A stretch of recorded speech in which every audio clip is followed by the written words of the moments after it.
হঠাৎ করেই প্রায় অলৌকিকভাবে ক্ষমতাটা পেয়ে গেছি আমি, রিটা গোল্ডবার্গ বলল। কিভাবে পেয়েছি জানতে চাও? চাই বলে মোসা আর জিনার দিকে তাকালো রবিন। নীরবে মাথা ঝাঁকালো মোসা। জিনা বলল, বলো। একেবারে গোড়া থেকে? হ্যাঁ, মাথা ঝাঁকালো রবিন। আমরা অনেক চিন্তাভাবনা আলাপ আলোচনা করে একমত হলাম, কিশোরের ব্যাপারে কেউ যদি কোনো সূত্র দিতে পারে সে তুমি। ওকে খুঁজে বের করতে হলে সব তথ্য আমাদের জানা দরকার, কিছুই মিস করা চলবে না। আমার দৃঢ় বিশ্বাস তোমার এই ক্ষমতা পাওয়ার মধ্যেই লুকিয়ে রয়েছে কিশোরকে উদ্ধারের পথ। ঠিক আছে, বসো তোমরা বলে লিভিং রুম থেকে উঠে চলে গেল রিটা। ফিরে এলো কয়েক মিনিটের মধ্যে। বড় একটা বাঁধানো খাতা নিয়ে এসেছে হাতে করে। রবিনের দিকে বাড়িয়ে দিয়ে বলল, নিয়ে নাও এটা, আমার স্পেশাল ডায়েরি, পড়লে সব জানতে পারবে। আগে পড়ে নাও, তারপর কিভাবে তোমাদের সাহায্য করা যায় আলোচনা করব। পড়ে তারপরে ফেরত দিও। দেব। সাগ্রহে হাত বাড়িয়ে ডায়েরিটা নিল রবিন। তোমরা তিনজন ছাড়া আর কেউ যেন ডায়েরিটা পড়তে না পারে, সাবধান করে দিল রিটা। চোখেও দেখবে না কেউ, রবিন বলল। বড় খাম আছে তোমার কাছে? আছে। রিটার কাছ থেকে বিদায় নিয়ে মোসা আর জিনাকে নিয়ে বাড়ি চলে এলো রবিন। মা বাবা বাড়ি নেই, কাজে বেরিয়েছেন। নিরাপদে ডায়েরি পড়তে কোনো অসুবিধা হবে না। লিভিং রুমে ঢুকেই মুসা বলল, মেরি আন্টি একটা খবর নেওয়া দরকার। ফোন করলো সে। রাশেদ পাশা ধরলেন। কয়েক মিনিট কথা বলে রিসিভার রেখে দিয়ে ফিরে তাকালো মুসা। আন্টি এখনও বিছানায়। আঙ্কেলেরও মন মেজাজ ভালো না, ব্যবসায় কাজকর্মে মন নেই। থাকার কথাও নয়, জিনা বলল। কিশোরের খোঁজ না পেলে কোনোদিনই আর ভালো হবেন না আন্টি। বাধা দিয়ে রবিন বলল, কথা আর না বাড়িয়ে কাজে লেগে পড়া যাক। ডায়েরিতে কী আছে পড়ছি আমি, তোমরা কাছে এসে বসো। ডায়েরিটা খুলল রবিন। সুন্দর হাতের লেখা রিটার, গোটা গোটা অক্ষর, পরিষ্কার পরিচ্ছন্ন, পড়তে কোনো অসুবিধা হয় না। জোরে জোরে পড়তে শুরু করলো সে। মহিলাটাকে স্রেফ একটা ডাইনি মনে হলো আমার, তবু সাহস করে সরাসরি ওর চোখের দিকে তাকালাম। আমার চেয়ে বেশ খানিকটা লম্বা, তাতে কি, মনকে বোঝালাম আমার বয়স কম, ক্ষিপ্রতা বেশি, লড়াই করার জন্য প্রস্তুত হয়ে এসেছি আমি। কাবু ওকে করবো আমি, তবে হাতাহাতি লড়াই নয়, কথার মার প্যাচে। এতদিন ধরে যা শিখে এসেছি তাতে একটা ব্যাপার আমার কাছে পরিষ্কার, কোনো কিছুতে জিততে হলে কিংবা কোনো জিনিস পেতে চাইলে একাগ্রভাবে সেটা চাইতে হবে। ইচ্ছে শক্তিটাই হলো আসল। বাজার করাটা খুব কঠিন কাজ, অন্তত আমার কাছে রীতিমতো যুদ্ধ করা মনে হয়। চুলের করে আঙুল চালিয়ে সাহস সঞ্চয়ের চেষ্টা করলাম। আমার সবচেয়ে সুন্দর হাসিটা তাকে উপহার দিয়ে জিজ্ঞেস করলাম, বিক্রির জন্যে? আগামী সপ্তাহে থাকবে তো? ডাইনি মহিলারা একজন সেলস লেডি, নাম ক্লডিয়া। বুকে ঝোলানো নেম ট্যাগে সোনালি অক্ষরে লেখা রয়েছে নামটা। আমার কথায় চোখের একটা পাপড়িও কাঁপালো না, বরং তাচ্ছিল্যের ভঙ্গিতে মাথাটাকে পেছনে ঝটকা দিয়ে ছোট একটা হাসি দিল। এই একটা জিনিস একেবারেই সহ্য করতে পারি না আমি, তাচ্ছিল্য করা। বিক্রি? উপহাসের সুরে বলল, এটা সাধারণ ব্লাউজ নয় খুকি, তুমি চিনতে ভুল করেছো। প্যারিস, লন্ডন, মিলানের সামার কালেকশনে শো করা হয়েছিল। কিনতে প্রচুর টাকা লাগবে, যদি না থাকে আলোচনা করেও লাভ নেই। কিচ্ছা এখানেই খতম। পিত্তি চলে গেল আমার। মাঝে মাঝে ভেবে অবাক লাগে, এই ধরনের চালালগুলোকে কোত্থেকে জোয়ার করে দোকান মালিকরা। দুনিয়ার আর কোথাও যেন জায়গা না পেয়ে খুঁজে খুঁজে রকে বেঁচে এসে হাজির হয় এরা। আজকে আমার জন্মদিন, আর আজই কিনা দেখা হলো এমন একটা জঘন্য চরিত্রের সঙ্গে। অন্য কোনো দিন হলে মহিলার কথা শোনার পর আর একটা সেকেন্ড দাঁড়াতাম না, সোজা ঘুরে হাঁটা দিতাম। কিন্তু আজ আমি নিজের পয়সায় বাজার করতে আসিনি, তাতে সাহস বেড়ে গেছে। টান দিয়ে পকেট থেকে বাবার আমেরিকান এক্সপ্রেস প্ল্যাটিনাম কার্ডটা বের করলাম। আমার প্রতি জন্মদিনে কেনাকাটা করতে পাঠানোর সময় হাতে তুলে দেয় এটা বাবা, যাতে ইচ্ছে মতো খরচ করতে পারি। মহিলাকে জিজ্ঞেস করলাম, কিনতে চাইলে নিশ্চয়ই পারা যাবে, গায়ে ফিট হলো কিনা বুঝবো কী করে। আমার দিকে ভুরু কুচকে তাকিয়ে থেকে মাথাটা সামান্য একটু নোয়ালো মহিলা। ঝাঁকে দিতেও ইচ্ছা করছে না, যেন অতি তুচ্ছ একটা জীব আমি। ওর সামনে থেকে সরার জন্য বললাম, তাহলে চেঞ্জিং রুমটা দেখিয়ে দিন। আমার হাতের প্লাস্টিকের কার্ডটা মনোযোগ দিয়ে দেখল ক্লডিয়া। তারপর কোনো কথা না বলে ঘুরে রওনা হয়ে গেল দোকানের পেছন দিকে। কয়েক কদম গিয়ে কাঁধের উপর দিয়ে ফিরে তাকিয়ে বলল, এক সেকেন্ড, আসছি। সাধারণত এ ধরনের বড় দোকানগুলোকে আমি এড়িয়েই চলি, কিন্তু ব্লাউজটার উপর চোখ পড়ে গেছে আমার। সেই মে মাস থেকে উইন্ডোতে ঝোলানো দেখে আসছি। এটা জুন, এতদিনও ব্লাউজটা মাথা থেকে দূর করতে পারিনি আমি। কি করে পারবো? আমার বয়সী কোনো মেয়েই পারবে না। এত সুন্দর জিনিস, কি তার রং, খাঁটি বিদ্যুৎ নীল, হাতা কাটা, হাতে তৈরি লেস আর সিল্কের সুতোয় অলঙ্করণ। একটা অদ্ভুত ব্যাপার, মনে হলো আগে কোথাও দেখেছি ব্লাউজটা। ছোঁয়ার জন্য আপন করে বাড়ি নিয়ে যাওয়ার জন্য অস্থির হয়ে উঠলাম। ক্লোডিয়া বলে গেল 1 সেকেন্ড, কিন্তু ফিরল পুরো 5 মিনিট পর। মুখটাকে গম্ভীর করে রেখে জানালো, তোমার জন্য একটা চেঞ্জিং রুম রেডি করতে দেরি হয়ে গেল, এসো। রেডি করেছে মানে? অবাক হলাম। আমি তো জানতাম পোশাকের দোকানে চেঞ্জিং রুম রেডিই থাকে। ও কি আমাকে চোর ভেবেছে? গোপন ক্যামেরা চালু করে রেখে এসেছে? থাবড়া মেরে দেওয়া উচিত ছিল বদমাস বেটিটার মুখে, বলে উঠল মোসা। ছেদ পড়ল রবিনের পড়ায়। ডায়েরি থেকে মুখ তুলে তাকালো সে। যাই বলো, মাথা দুলিয়ে বলল জিনা, রিটা লেখে কিন্তু চমৎকার, ভাষা ভালো, একেবারে ছবি দেখিয়ে দেয়। প্র্যাকটিস রাখলে বড় লেখক হতে পারবে। মাথা ঝাঁকালো রবিন। পড়ো পড়ো, এরপর কী হয়েছে শোনা যাক। আবার ডায়েরির দিকে চোখ নামালো রবিন।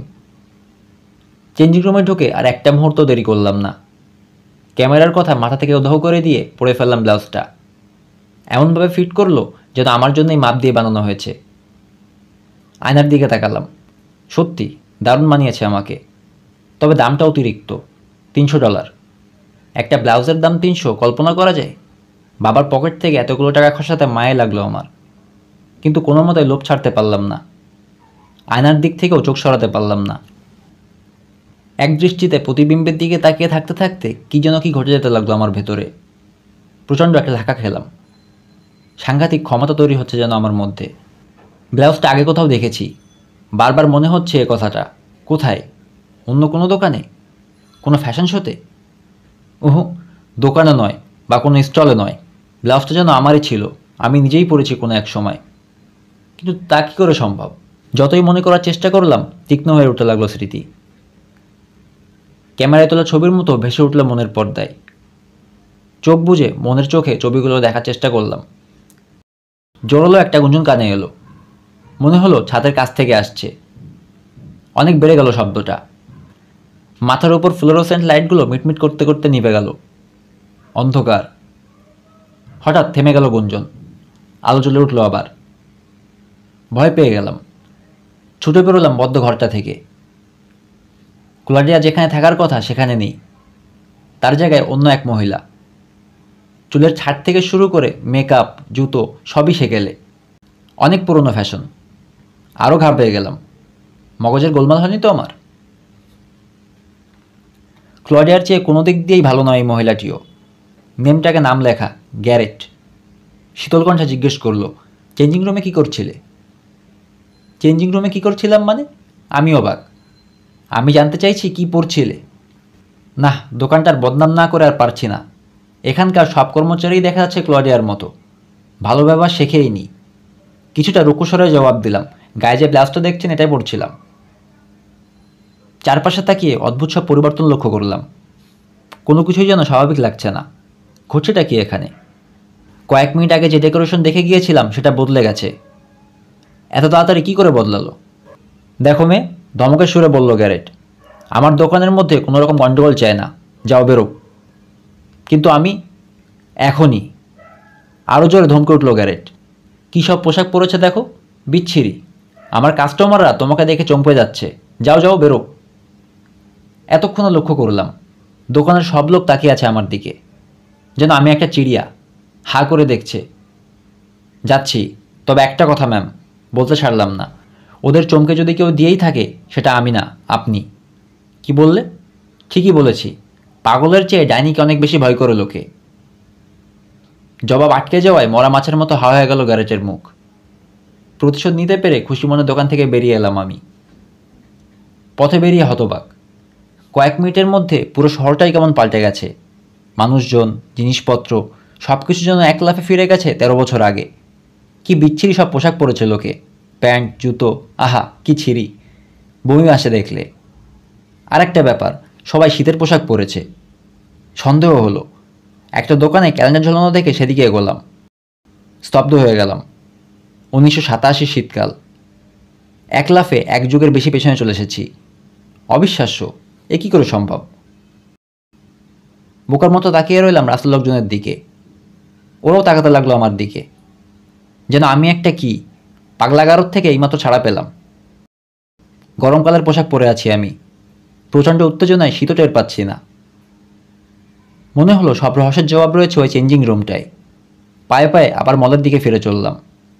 মলে ঢুকে এলিভেটরের দিকে এগোনোর সময় দেখলাম গরম কাপড় পরে ভাল্লুক সেজে যাওয়া একটা ছেলে দোকানের বিজ্ঞাপন করছে, হাতে এক গাদা কাগজ।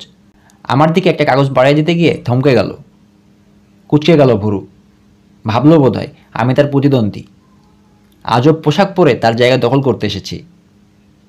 ভুল ভাঙানোর চেষ্টা করলাম না, তার হাত থেকে ছো মেরে একটা কাগজ কেড়ে নিয়ে একটা মুচকি হাসি উপহার দিয়ে সরে এলাম। এলিভেটরে উঠলাম, আমি একা। দরজা বন্ধ হতে শুরু করলো। ফাঁক দিয়ে তাকিয়ে দেখলাম এখনও একই ভঙ্গিতে তাকিয়ে আছে ছেলেটা।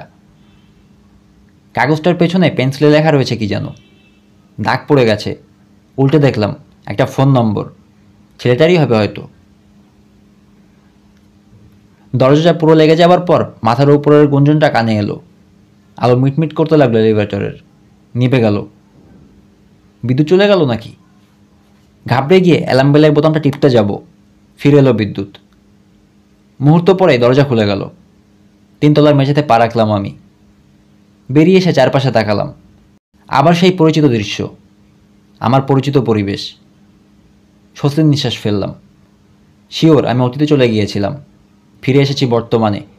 সত্যি কি এসেছি? দোকানটাতে গেলেই বুঝতে পারবো। করিডোর ধরে প্রায় দৌড়ে চললাম পোশাকের দোকানটার দিকে, গ্লাসটা যেখানে ছিল। কিন্তু 2 কদম এগোতে পারলাম না। সামনে এসে দাঁড়ালো 2জন গার্ড। এই মেয়েটাই, বলল একজন। খপ করে আমার হাত চেপে ধরে টান দিল দ্বিতীয় গার্ড। এসো আমার সঙ্গে। কোথায়?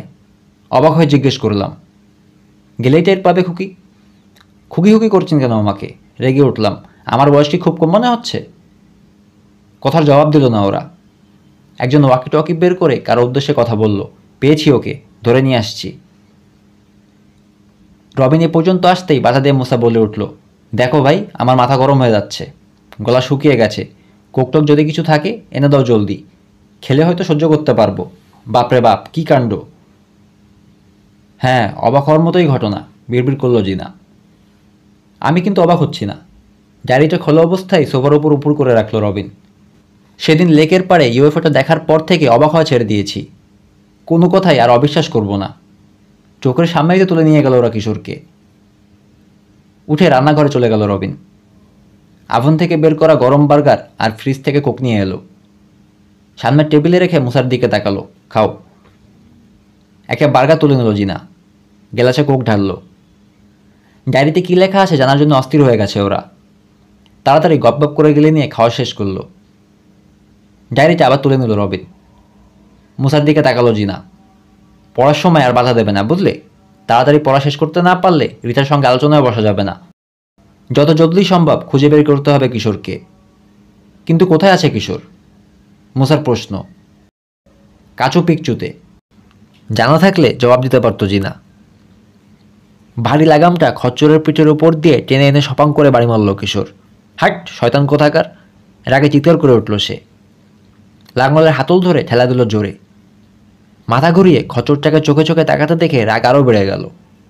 ছোট, টান দে! আরও জোরে খচ্চরের পিঠে বাড়ি মারল সে।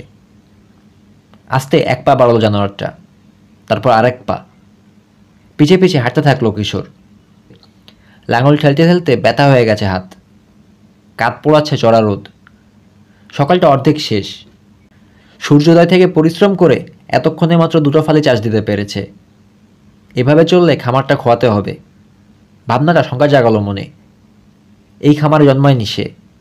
বাপদাদা 14 পুরুষে কখনো হাল চাষ করেনি, কিন্তু তাকে করতে হচ্ছে পরিস্থিতির কারণে বাধ্য হয়ে। পিঠ বেয়ে দরদর করে নামছে ঘাম।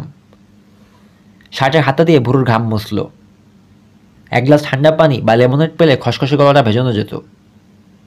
কিন্তু থামার সময় নেই, এগিয়ে যেতে হবে। ক্ষেতের শেষ প্রান্তের দিকে তাকালো। ভুলে থাকতে চাইল পানির কথা। থেমে গেল আবার খচ্চরটা। টানতে চাইছে না আর। থুতনি বুকের কাছে নেমে এলো কিশোরের। জানোয়ারটাকে সামলাতে গিয়ে পরিশ্রম যা হচ্ছে তার চেয়ে নিচে টানলেও বোধহয় কষ্ট কম হতো।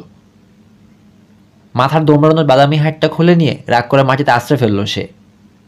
গরম বাতাসে উড়িয়ে এনে মুখের উপর ফেলতে লাগলো বহুদিনের নাকাটা লম্বা কোকড়া চুলগুলো। সোজা হয়ে দাঁড়িয়ে দুহাত পেছনে এনে কোমরে চাপ দিল। আগুনের মতো পুড়িয়ে দিল যেন তীব্র ব্যথা। যতই দিন যাচ্ছে পরিস্থিতি খারাপ হচ্ছে আরও। ফুস করে বেরিয়ে এলো দীর্ঘশ্বাস।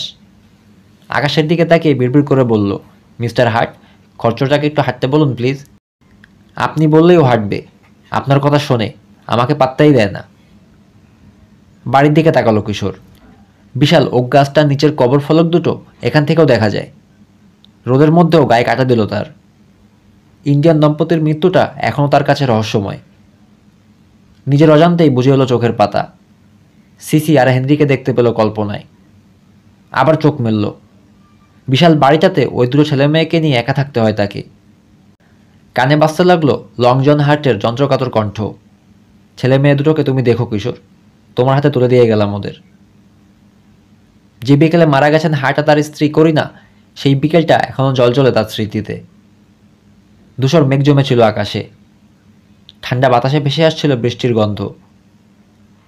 কাঠের দোতলা বাড়িটার বারান্দায় দাঁড়িয়েছিল সে। তাকিয়ে দেখছিল স্ত্রীকে ওয়াগানে উঠতে সাহায্য করছেন হার্ট। দূরের এক আত্মীয় বাড়িতে একটা অনুষ্ঠানে যাবেন। ওয়াগনে বসে মাথার টুপিটার ফিতে পেতেছেন করিনা। ফিরে তাকিয়েছেন কিশোরের দিকে। বাবা, ছেলে মেয়ে দুটোকে দেখো, পারবে না? মাথা ঝাঁকিয়েছে কিশোর। সিসি আর হেনরিকে বলেছেন করিনা, তোমাদের কিশোর ভাইয়ের কথা শুনবে তোমরা, কি বুঝতে পেরেছ? নইলে কিন্তু আমরা ফিরে আসার পর কোনো উপহার পাবে না। মুখ গোমরা করে সামান্য মাথা ঝাঁকিয়েছে সিসি। হেনরি কোনো কথা বলেনি। ভ্রুকুটি করে আপন মনে ছেঁড়া একটা কাপড়ের তৈরি খেলনা ক্রমাগত ঘুরিয়েছে ছোট ছোট আঙুলে। গাল ফুলিয়ে আদুরে কণ্ঠে অনুরোধ করেছে, আমরাও তোমাদের সঙ্গে যাব কোরিয়ানটি। হেনরি, তোমাকে সিসি আর কিশোরের সঙ্গে এখানেই থাকতে হবে। কঠোর হয়েছেন করিনা, লক্ষ্মী ছেলের মতো থাকো। আসার সময় তোমাদের জন্য অনেক কিছু নিয়ে আসবো আমরা। অনেক কিছু তো চাই না আমরা, হিসিয়ে উঠেছে সিসি। আমরা তোমাদের সঙ্গে যেতে চাই। সিসি আর হেনরির কাঁধে হাত রেখেছে কিশোর। থাক, যাবার দরকার নেই। নিজে যখন চাইছেন না কোরিয়ানটি, নিশ্চয়ই কোনো কারণ আছে। এখানেই থাকো তোমরা আমার সঙ্গে। আমাকে খারাপ লাগে? জোরে জোরে মাথা নেড়েছে হেনরি আর সিসি। না না, তোমাকে আমার খুব ভালো লাগে কিশোর ভাই, সিসি বলেছে। তোমাকে নিয়ে আমরা সবাই যদি আন্টিদের সঙ্গে যেতে পারতাম আরও ভালো লাগতো। সকাল থেকেই করিনার পিছে লেগে থেকেছে দুই ভাই বোন। কতভাবে অনুরোধ করেছে সঙ্গে নেওয়ার জন্যে, কান্নাকাটি করেছে, কিন্তু আন্টি অটল, কোনো মতে রাজি হননি। কিশোর বুঝেছে বাধা না থাকলে সিসি আর হেনরিকে সঙ্গে না নিয়ে যেতেন না। ওদের বাবা মা নেই, কোথায় আছে, মারা গেছেন না বেঁচে আছেন, সেটাও আর এক রহস্য।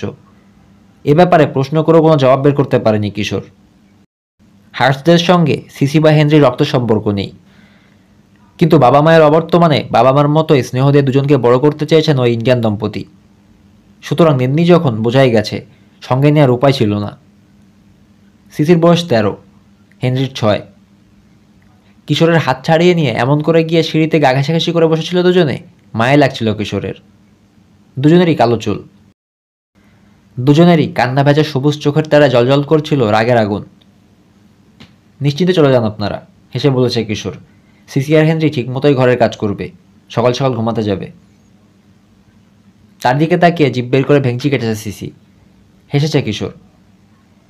ঘোড়ায় টানা ওয়াগানে সামনের বেঞ্চ সিটে উঠে বসেছিলেন হার্ট। চাকার ব্রেক ছেড়ে কিশোরের দিকে ফিরে বলেছেন, শনিবার নাগাদ ফিরব। ঘোড়া চালানোর জন্য চাবুক মারার দরকার পড়তো না হার্টের। লাগাম তুলে সামান্য টান দিতেই কোনোরকম প্রতিবাদ না করে চলতে শুরু করেছে 4টে ঘোড়া। ওদের উদ্দেশ্যে হাত নেড়েছে কিশোর। সিসি আর হেনরিকে নাড়তে বলেছে। না, নাড়ব না। রাগ করে দুহাত দুটো কোলের কাছে গুটিয়ে নিয়েছে সিসি। নাড়ব না। বোনের দেখা দেখি হেনরিও একইভাবে হাত গুটিয়ে নিয়েছে। আমি ওদের সঙ্গে যেতে চেয়েছিলাম, সিসি বলেছে। নিল না। রাগ করে পা ঠুকলো সিঁড়িতে। নিল না। দেখা দেখি হেনরিও পা ঠুকেছে। হঠাৎ আকাশের বুক চেড়ে দিয়ে গেল বিদ্যুৎ শিখা। শোনা গেল বজ্রের চাপা গুড়গুড় শব্দ। কিশোরের মনে হচ্ছিল পায়ের নিচের মাটি কাঁপছে। তীব্র গতিতে পিঠে ঝাপটা দিচ্ছিল বরফের মতো শীতল ঝোড়ো হাওয়া। ঘোড়াগুলোর আর্তচিৎকার কানে আসতে আকাশের দিক থেকে মুখ ফিরে তাকিয়েছে কিশোর। পেছনের পায়ে ভর দিয়ে দাঁড়িয়ে গেছে 4টে ঘোড়ায়। খুর দিয়ে বাতাস খামচে ধরতে চাইছিল যেন। পরক্ষণেই মাটিতে পা নামিয়ে পাগলের মতো লাফ মেরেছে সামনের দিকে। মরিয়া হয়ে লাগাম টেনে ওগুলোকে সামলানোর চেষ্টা করছেন হার্ট।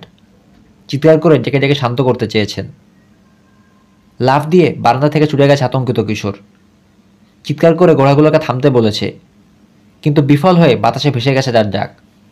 হার্টে যেখানে থামাতে পারেনি সে থামাবে কি? টানতে টানতে গভীর খাদের দিকে ওয়াগানটাকে নিয়ে গেছে ঘোড়াগুলো। পড়লে নিজেরাও যে মরবে সে খেয়াল ছিল না। টান সামলাতে না পেরে ঝাঁকুনি লেগে চিত হয়ে পেছনে উল্টে পড়ে গিয়েছিলেন হার্ট।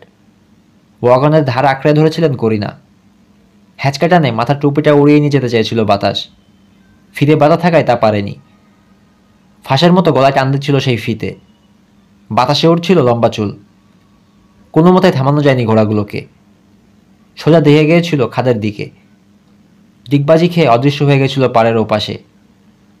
অসহায়ের মতো দাঁড়িয়ে দাঁড়িয়ে দেখতে হয়েছে কিশোরকে। সাহায্য করার কোনো সুযোগ ছিল না।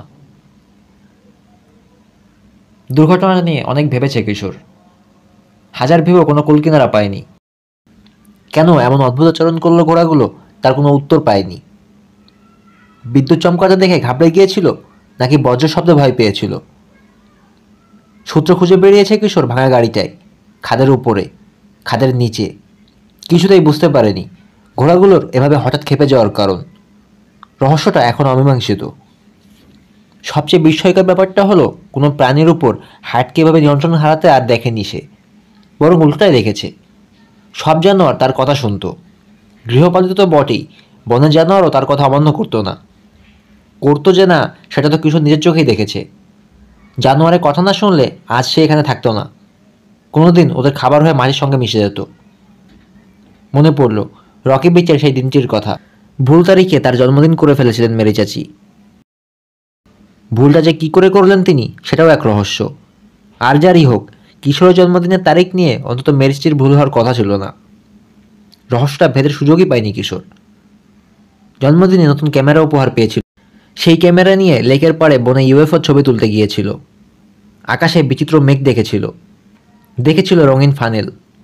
তারপর অন্ধকার। অন্ধকার কেটে গেলে শুরু হলো দুঃস্বপ্ন।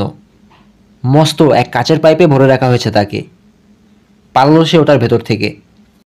বিশাল ল্যাবরেটরির মধ্যে দিয়ে ছুটল। বেরোতে পারল না। ধরে ফেলা হলো তাকে। আবার পালালো। আবার ধরা। আবার পালানো। আবার ধরা। শেষে নেতাগোছের লোকটা মহাখাপ্পা হয়ে তার সহকারীদের বলল, ভয়ঙ্কর ছেলে, একে এখানে রাখা যাবে না। এমন কোথাও রেখে এসো যেখানে মুক্তও থাকবে আবার বন্দিও থাকবে। আমাদের খপ্পর থেকে কোনো মতেই বেরিয়ে যেতে পারবে না। লোকটার মুখে ডাক্তারদের মাস্ক ছিল। চেহারা বোঝা যাচ্ছিল না, কিন্তু কণ্ঠস্বরটা চেনা চেনা। কোথায় যেন শুনেছে ওই কণ্ঠ। স্বপ্নের মধ্যে মনে করতে পারেনি কিশোর। তারপর আর কিছু মনে নেই। হুঁশ ফিরলে দেখলো একটা বনের মধ্যে পড়ে আছে সে। অন্ধকার হয়ে গেছে তখন। নানা রকম বুনো জানোয়ারের ডাক কানে আসতে লাগলো। হঠাৎ দেখলো মাত্র কয়েক গজ দূরে দাঁড়িয়ে লাল চোখ মেলে তাকে দেখছে একটা বিশাল নেকড়ে। হা করা মুখ থেকে ঝুলছে টকটকে লাল জিভ। অসংখ্য ধারালো দাঁত যেন তাকে ছিঁড়ে খেতে প্রস্তুত। এটাও কি আর এক দুঃস্বপ্ন? নিজের বাহুতে চিমটি কেটেছে কিশোর। ব্যথা পায়নি। না, স্বপ্ন নয়, ভয়ঙ্কর বাস্তব। লাফিয়ে উঠে দাঁড়ালো সে। দৌড় দিতে গিয়ে লক্ষ্য করলো একটা নয়, এক পাল নেকড়ে ঘিরে ফেলেছে তাকে। গাছে ওঠারও সময় পাবে না সে। ছুটে এসে টুকরো টুকরো করে ফেলবে তাকে নেকড়েরা। তার মানে নিশ্চিত মৃত্যু। চোখ বুজে অপেক্ষা করতে লাগলো কিশোর। ধারালো দাঁতগুলো কখন তার গায়ে বেঁধে। বিঁধল না। কানে এলো মানুষের ফিসফিসে চাপা কণ্ঠ। চোখ মেলে দেখলো অবিশ্বাস্য দৃশ্য। একজন মানুষ, ইন্ডিয়ান, পরনে শুধু প্যান্ট, গায়ে কিছু নেই, লম্বা লম্বা চুল, কথা বলছে নেকড়েগুলোর সঙ্গে। পোষা কুকুরের মতো তার পায়ের কাছে লুটোপুটি খেতে শুরু করেছে নেকড়েগুলো। এ যেন আর এক টারজান। কিশোরকে উদ্ধার করে নিয়ে বাড়ি এলেন হাট। আরও চমক অপেক্ষা করেছিল কিশোরের জন্যে। হতবাক হয়ে গেল যখন জানতে পারল দক্ষিণ আমেরিকায় রয়েছে সে। আন্দিজের পার্বত্য অঞ্চলে পাহাড় ঘেরা অতি দুর্গম শহর কাচু পিকচুতে। বোকা হয়ে গেছিল। এখানে এলো কী করে সে? ইউএফও তো নিয়ে যায় ভিন গ্রহে, পৃথিবীতে নামিয়ে দেওয়ার কথা নয়। তাকে পাগল ভাববে মনে করে হাটকে সত্যি কথা বলল না সে। বলল দুনিয়ায় তার কোনো আত্মীয় স্বজন নেই, ভাগ্যের সন্ধানে বেরিয়েছে। বানিয়ে দক্ষিণ আমেরিকার একটা শহরের নাম বলে দিল। সেই থেকে এই বাড়িতে আছে কিশোর। গত কয়েক মাসে বেশ কয়েকবার গেছে সেই বনে, যেখানে নেকড়ের কবলে পড়ে মরতে বসেছিল। বহু খোঁজাখুঁজি করেছে, সূত্র খুঁজেছে। এক জায়গায় মাটিতে বসে যাওয়া 6টা ছোট ছোট বিচিত্র গর্ত ছাড়া আর কিছু চোখে পড়েনি। মনে হয়েছে ভারী কিছুর পায়ের চাপে তৈরি হয়েছে গর্তগুলো। জানোয়ার বশ করার ক্ষমতাটা হার্টের কাছ থেকে রপ্ত করেছে সিসি। হাতে ধরে তাকে শিখিয়েছেন হার্ট। চেষ্টা করলে হয়তো কিশোরও শিখে যেতে পারত, কিন্তু কে জানতো এমন বিপদে পড়বে। না শিখে এখন আফসোস হচ্ছে। বিদ্যেটা জানা থাকলে পাজি, কর্মবিমুখ, বেয়ারা খচ্চরটাকে কাজ করাতে অসুবিধা হতো না এখন। এটাকে দিয়ে তো দিব্যি হাল টানাতেন লংহার্ট, কোনো সমস্যা হতো না। জানোয়ারটা তার কথা শুনতো। বাস্তবে ফিরে হলো এবার কিশোরের মন। চারপাশে ছড়ানো জমিটার দিকে তাকিয়ে হতাশ ভঙ্গিতে মাথা নাড়তে লাগলো। সন্দেহ হচ্ছে কোনোদিনই হাল দিয়ে শেষ করতে পারবে না। ফসল বোনা তো দূরের কথা, কি করবে বুঝে উঠতে পারছে না। খামারটা বাঁচানোর কোনো উপায় মাথায় ঢুকছে না। নেকড়ের কবল থেকে বাঁচিয়ে এনে বাড়িতে জায়গা দেয় হাটের কাছে কৃতজ্ঞ সে। মৃত্যুকালে তাকে কথা দিয়েছে সিসি আর হেনরিকে দেখবে। কথা যদি নাও দিত, তাহলেও অসহায় ছেলে মেয়ে দুটোকে বাড়ি একলা ফেলে চলে যেতে পারত না সে। যাওয়াটাও মুখের কথা নয়, যেখানে রয়েছে সেখান থেকে বেরোতে হলে প্রচুর টাকার দরকার। তার কাছে আছে মোটে 20,000 চিলিয়ান পেসো। আমেরিকান ডলারে এর মূল্যমান $50 কম। বাড়ির আলমারিতে সামান্য যা ফেলে গিয়েছিলেন হার্ট, তার অবশিষ্ট সেটাই। এত কম টাকা দিয়ে কোনো মতেই বড় শহরে পৌঁছতে পারবে না তিনজনে। তারপর আরও ঝামেলা আছে। রকি বিচে ফিরতে হলে পাসপোর্ট দরকার। সেসব জোগাড় করতেও অনেক কাঠখড় পোড়াতে হবে। কিভাবে এসেছে এখানে বোঝাতে হবে কর্তৃপক্ষকে। সব কিছুর জন্যই মোটা টাকা প্রয়োজন। মিস্টার গ্যারিবাল্ডের কথা ভাবল। এখানকার ব্যাংকের প্রেসিডেন্ট গতকাল এসেছিল দেখা করতে। বলা ভালো ধমকাতে এসেছিল। লোকটার কথা মনে হতেই ভয় আর রাগ একসঙ্গে মাথা চাড়া দিল মনে। হুমকি দিয়ে গেছে, সময় মতো কিস্তি শোধ করতে না পারলে বাড়িঘর সব দখল করে নেবে। ওই চামারটার কাছ থেকে জমিটা ইজারা নিয়েছিলেন হাট। বাড়িঘর হাতছাড়া হলে নিজের ব্যবস্থা না হয় একটা করে নিতে পারবে কিশোর, কিন্তু পথে বসবে সিসি আর হেনরি। কী হবে ওদের? মনকে শক্ত করলো সে। এখন টাকা জোগাড়ের একটাই উপায়, ফসল ফলানো। খচ্চরের পিঠে আবার বাড়ি মালো লাগাম দিয়ে। হাট বেটা খচ্চরের বাচ্চা, তোর জন্য সারাদিন খেতে পড়ে থাকবো নাকি আমি? বাড়ি খেয়ে চিৎকার করে উঠলো জানোয়ারটা। এক পা আগে বাড়ল। হ্যাঁ, থামবি না, সাবধান করলো কিশোর। লাঙলের হাতলে শক্ত হলো আঙুল। ফালের খোঁচায় কেটে দুদিকে উল্টে পড়তে শুরু করলো আবার কালো মাটি। দেহের প্রতিটি পেশি টানটান হয়ে ছিঁড়ে পড়তে চাইছে, কিন্তু পরোয়া করল না কিশোর। ডাক শুনে ফিরে তাকালো সে। দৌড়ে আসতে দেখলো সিসিকে। কাঁধে নাচছে কালো বেনি। পেছন পেছন আসছে হেনরি। মোচড় দিয়ে উঠল কিশোরের পেট। দৌড়ানোর ভঙ্গিটা ভালো লাগলো না তার। খারাপ কিছু ঘটলো নাকি? লাঙলের হাতল ছেড়ে দিয়ে ওদের দিকে দৌড় দিল সে। চিৎকার করে জিজ্ঞেস করলো, কি হয়েছে সিসি, কি ব্যাপার? দাঁড়িয়ে গেল সিসি। হাসলো, না না কিশোর ভাই, ভয় পেও না, খারাপ কিছু হয়নি। দাঁড়িয়ে গেল কিশোর, জোরে জোরে হাঁপাচ্ছে। তাহলে ওরকম চিৎকার করছিলে কেন? ঝিক করে উঠল সিসির সবুজ চোখের তারা। আমাদের শহরে নিয়ে যাওয়ার কথা ছিল না আজ তোমার, মনে নেই? সরি সিসি, আজ পারবো না, অনেক কাজ পড়ে আছে। ক্ষেতের দিকে হাত তুলে দেখালো কিশোর। কালো হয়ে গেল সিসির সবুজ চোখের তারা। উধাও হয়ে গেছে হাসি। মুখ নিচু করে বলল, কিন্তু তুমি তো আমাদের নিয়ে যাবে বলেছিলে। দিয়েছিলাম, বলেছিলাম, কিন্তু। প্যান্ট খামচে ধরে টান দিল হেনরি। মুখ তুলে তাকালো কিশোরের দিকে। চোখে টলমল করছে পানি। সবুজ দৃষ্টিতে কাতর অনুনয়। তুমিও শহরে যেতে চাও? নীরবে মাথা ঝাঁকালো হেনরি। হাট দম্পতি মারা যাওয়ার পর থেকে কোনো কথা বলে না সে। প্রচণ্ড শক পেয়েছে বোধহয়। কথা বন্ধ হয়ে গেছে। মাটিতে বসে পড়ল কিশোর। টোকা দিয়ে লাল রঙের একটা গোবরে পোকা ফেললো হেনরির পা থেকে। পরনের ওভারঅলটা অতিরিক্ত খাটো হয়ে গেছে ওর। সিসির দিকে তাকালো। বড় বড় ফুলওয়ালা নীল পোশাকটা মলিন, বিবর্ণ। ফসল ঘরে না তোলা পর্যন্ত কাপড় কিনে দেওয়ার উপায় নেই। জানি শহরে যাওয়ার বড় শখ তোমাদের, কিশোর বলল, কিন্তু জমি না চষলে ফসল বোনা যাবে না। ফসল না হলে জায়গা জমি বাড়িঘর সব হারাতে হবে আমাদের। কিন্তু কিশোর ভাই, পাশে বসে কিশোরের হাত খামচে ধরল সিসি। সবুজ চোখে উত্তেজনা। টাকার জন্যই তো যেতে চাইছি আমি। ভাবছি ঘোড়দৌড়ে আমি অংশ নেব। প্রথম পুরস্কার 1,00,000 পেসোই আমি পাবো। দেখো, আমি জানি আমি জিতব। 1,00,000? প্রতিদিনই করলো যেন কিশোর। টাকাটা পেলে ফসল ওঠা পর্যন্ত কোনো মতে চালিয়ে নিতে পারবে সংসার। সত্যি কি জিততে পারবে সিসি? পারবে না। এত এত প্রতিযোগী রয়েছে, তাদের সঙ্গে সিসির জেতা, টাকা পাওয়া, সংসার চালানো, দূর, ছেলে মানুষই চিন্তা। দেখো সিসি, বোঝাতে গেল সে, আমি জানি তুমি ঘোড়ায় চড়ায় ওস্তাদ, কিন্তু অন্য ওস্তাদেরও আসবে, তাদের সঙ্গে পারবে না। ঝটকা দিয়ে হাতটা সরিয়ে নিল সিসি, জ্বলন্ত চোখে তাকালো। আমি জিতব, আমি জিতব। তুমি যদি আমাকে নিয়ে যেতে না চাও, আমি একলাই যাব। এতদিনে দৃষ্টির অর্থ জানা হয়ে গেছে কিশোরের। একবার যখন সিদ্ধান্ত নিয়ে ফেলেছে সিসি, কোনো মতে আর ঠেকাতে পারবে না তাকে। এ ধরনের গড় তুমি কিশোরের নিজের মধ্যেও আছে, আরেকজনকে বুঝিয়ে লাভ নেই। উঠে দাঁড়ালো সে। দাঁড়াও, হ্যাটটা নিয়ে আসি।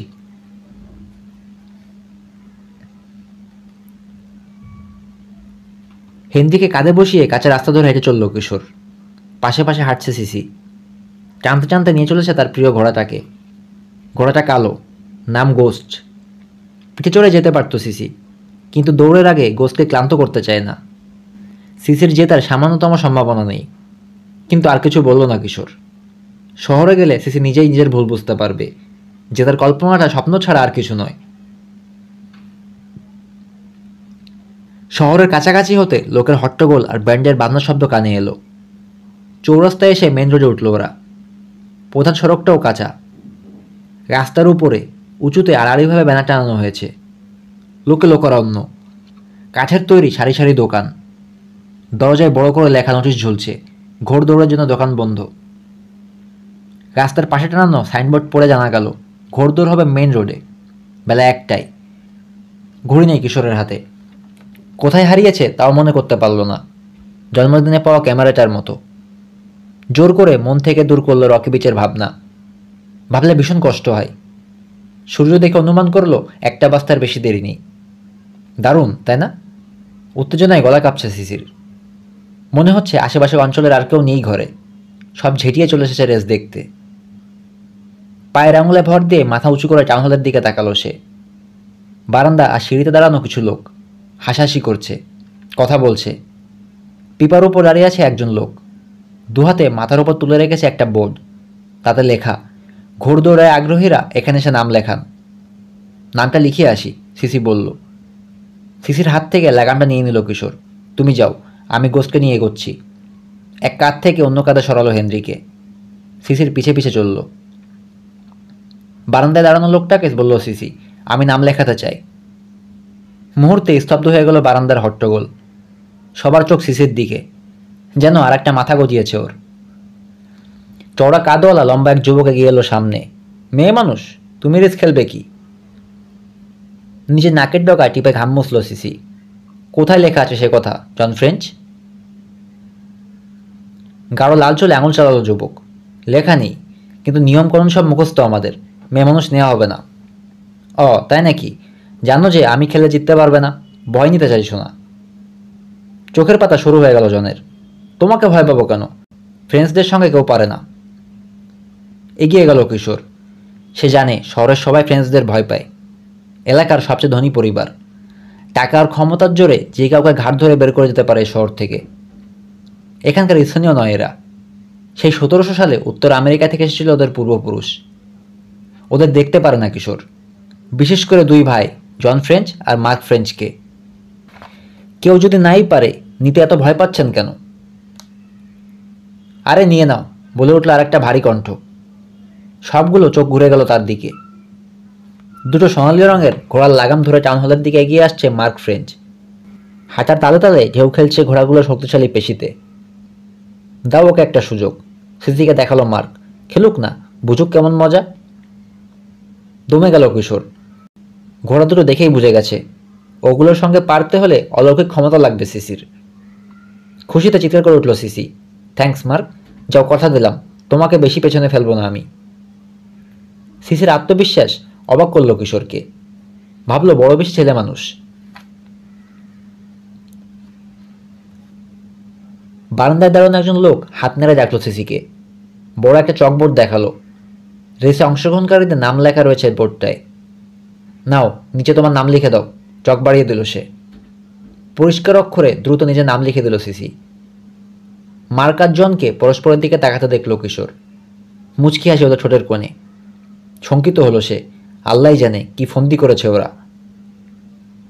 চকের গুঁড়ো কাপড়ে মুছে কিশোরের হাত থেকে লাগামটা নিয়ে নিল সিসি। কিছুটা সরে এসে কানে কানে সিসিকে বলল কিশোর, ওদের ব্যাপারে সাবধান, ভাবভঙ্গি আমার ভালো লাগছে না। চোখের দ্বারায় ছায়া পড়ল সিসির। ভঙ্গি দেখায় ওরকম, ওদের আমি ভয় করি না। রেসের আগে বেশি কিছু বলে সিসিকে ঘাবড়ে দিতে চাইল না কিশোর। লাগামটা ফিরিয়ে দিল। হেনরিকে বলল, চলো এমন কোথাও গিয়ে দাঁড়াই ভালো মতো যাতে দেখতে পাই। চিৎকার করে উৎসাহ দিও আমাকে, সিসি বলল। দেব। হেনরিকে কাঁধে নিয়ে কোলাহলমুখর জনতাকে ঠেলে পথ করে এগোলো কিশোর। কাঁধে কাঁধ লাগিয়ে রাস্তার দুই পাশে দাঁড়িয়ে আছে দর্শকরা। রাস্তা শেষ মাথার দিকে তাকালো সে। প্রতিযোগীরা তৈরি হচ্ছে। মেইন রোড ধরে সোজা ছুটে যাবে শহরের শেষ মাথায়। সেখানে রাখা একটা পিপা ঘুরে আবার ফিরে যেতে হবে যেখান থেকে শুরু করেছিল সেখানে। রাস্তার মাঝামাঝি জায়গায় দাঁড়ানোই ভালো, দৌড়ে সবটাই তাহলে দেখা যাবে। দর্শকদের মাঝে এক ভদ্রলোকের উপর চোখ পড়ল কিশোরের। Good day mister Ronson. ঘুরে দাঁড়ালেন মিস্টার রনসন। তিনিও বিদেশি, এখানকার জেনারেল স্টোরের মালিক। এখানকার বাকি দোকানদারদের মতো আজকের দিনে তিনিও দোকান বন্ধ করে দিয়েছেন, কিন্তু গা থেকে সাদা অ্যাপ্রনটা খোলেননি। আরে কিশোর, আজকাল তো তোমাকে দেখাই যায় না। জোর করে মুখে হাসি ফোটালো কিশোর। কি করব, এত কাজ। ভাগ্যিস তোমাকে খুঁজে পেয়েছিল লংহার্ট, নইলে ছেলে মেয়েগুলোর যে কী দুর্দশা হতো ভাবাই যায় না। অ্যাপ্রনের পকেট থেকে একটা সারসাপ্যারি লাইস্টিক বের করে হেনরির দিকে বাড়িয়ে দিলেন তিনি। লোভে চকচক করে উঠল হেনরির চোখ। ছো মেরে প্রায় কেড়ে নিল ক্যান্ডিটা। হেসে উঠলেন মিস্টার রনসন। অনেক ধন্যবাদ আপনাকে মিস্টার রনসন। কাঁধের উপর হেনরিকে সোজা করে বসালো আবার কিশোর। ওর আর কী দোষ, কতদিন যে মিষ্টি কিনে দিতে পারিনি ওকে তার ঠিক নেই। নিজের ভাইও এতটা করে না কিশোর, সত্যি তুমি। কথা শেষ করতে দিল না তাকে কিশোর। সিসি এসেছে রেসে অংশ নিতে। ও জিতলে টাকার সমস্যাটা তোমাদের কমবে, তাই না? হ্যাঁ, সেজন্যই আসা। রাস্তা শেষ মাথার দিকে তাকালো আবার কিশোর। ঘোড়া নিয়ে অপেক্ষা করছে প্রতিযোগীরা। সিসিকে দেখতে পেল, গলায় হাত বুলিয়ে আদর করছে গোস্টকে। হাত তুলে দেখালো কিশোর। হেনরি, ওই যে দেখো সিসি। হাততালি দিল হেনরি। বোনের উদ্দেশ্যে হাত নাড়ল। হেসে সিসিও হাত নেড়ে জবাব দিল। হার্ট প্রায় আমাকে বলতো, কিশোরকে বললেন মিস্টার রনসন। জন্তু জানোয়ারকে বশ করার অসাধারণ ক্ষমতা রয়েছে সিসির মধ্যে। মাথা ঝাঁকালো কিশোর। এখানেই দাঁড়াই, কি বলো হেনরি? সরে জায়গা করে দিলেন মিস্টার রনসন। হ্যাঁ হ্যাঁ, দাঁড়াও না, এসো ঢুকে পড়ো। তবে যতই ক্ষমতা থাক, ফ্রেন্ডসদের সঙ্গে যেটা মুখের কথা নয়, সিসি পারবে না। একেবারেই ছেলে মানুষ সে। ঘোড়াটাও তো এমন কিছু না। আমার কি মনে হয় জানো, যদি পারেও না যেটাই ভালো হবে সিসির জন্যে। জিততে না পারলে পাগলা কুত্তা হয়ে যাবে দুই ভাই। প্রতিযোগীদের ঘোড়াগুলোর সামনে টান টান করে একটা রশি ধরে রেখেছে দুটো ছেলে। ঘোড়ায় চড়ো, চিৎকার করে উঠল গ্যারিবাল্ড। রেস পরিচালনার দায়িত্ব পড়েছে তার উপর। শুধু ব্যাংকের মালিকই নয়, শহরের ভালো মন্দ দেখার ভারও তার। ভালো মন্দ, মনটা তেতো হয়ে গেল কিশোরের। ভালোটা কখনোই চোখে পড়ে না গ্যারিবাল্ডের, কেবল মন্দটাই দেখে। এই যেমন একটা অসহায় পরিবারকে বাড়ি থেকে উচ্ছেদ করার জন্য উঠে পড়ে লেগেছে। গতকালে সে হুমকি দিয়ে গেছে কিশোরকে, অথচ এখন গোল ভরিতে হাত বোলাতে বোলাতে এমন হাসি হাসছে যেন ঈশ্বরের পাঠানো দেবদূত। গাল দুটো কুৎসিত রকমের ফোলা লোকটার, ঘেন্না লাগে। থুতু ফেলতে গিয়েও আশেপাশে লোক থাকায় ফেলল না কিশোর। রশির কাছে এসে দাঁড়ালো ডজনখানেক ঘোড়া। লাগাম ধরে তৈরি হয়ে আছে সওয়ারিরা। ওদের মধ্যে সিসি একমাত্র মেয়ে। দূর থেকেও ওর রক্তিম গাল দেখে মনের উত্তেজনা আঁচ করতে পারল কিশোর। উত্তেজনার চেয়ে শঙ্কা বেশি কিশোরের মনে। সিসির দুই পাশে দাঁড়িয়েছে দুই ভাই, জন আর মার্ক। দুদিক থেকে চেপে এসে গোস্টকে ঠেলে সরিয়ে দেওয়ার চেষ্টা করছে রশির কাছ থেকে। জনের বাহুতে ধাক্কা মারল সিসি। হেসে উঠল জন। নিজের ঘোড়া দিয়ে চাপ দিতে লাগলো গোস্টের পেটে। ওদের উদ্দেশ্য বুঝে ভয় পেয়ে গেল কিশোর। রেসে জেতার চেয়ে সিসিকে আহত করার দিকেই যেন ওদের খেয়াল বেশি। ওদের মাঝখানে বড়ই ক্ষুদ্র আর ভঙ্গুর লাগছে বেচারি সিসিকে। হাত উঁচু করলো গ্যারিবাল্ড, হাতে পিস্তল। আকাশের দিকে তাক করে গুলি করলো একবার। হাত থেকে রশির দুই মাথা ছেড়ে দিল ছেলে দুটো। রশিটা মাটিতে পড়ে যেতেই চিৎকার করে উঠল অশ্বারোহীরা। লাগামে টান দিয়ে চাপড় মারল ঘোড়ার গলায়। লাফ দিয়ে আগে বাড়ল ঘোড়াগুলো। ধুলোর ঝড় উঠল ওগুলো ছুটন্ত খুরের আঘাতে। নাকে মুখে ধুলো ঢুকে যেতে কেসে উঠল কিশোর। চোখ বন্ধ করে ফেলল। কানের কাছে চিৎকার করছে উত্তেজিত দর্শকেরা, জোরে জন, মার্ক, আরো জোরে। রেসে যেন কেবল ওই দুজনেই প্রতিযোগিতা করছে। লোকে ভয় পায় ওদের। মনে মনে অন্য কাউকে সমর্থন করলেও প্রকাশ্যে সেটা জানানোর সাহস নেই। সিসির মতো দুর্বল একটা মেয়ের পক্ষ নিলে নিজের বিপদ ডেকে না ছাড়া আর কিছু পাবে না। জোরে জোরে হাততালি দিচ্ছে হেনরি। পা ছুড়ছে। ওর খুদে পায়ের লাথি লাগছে কিশোরের বুকে।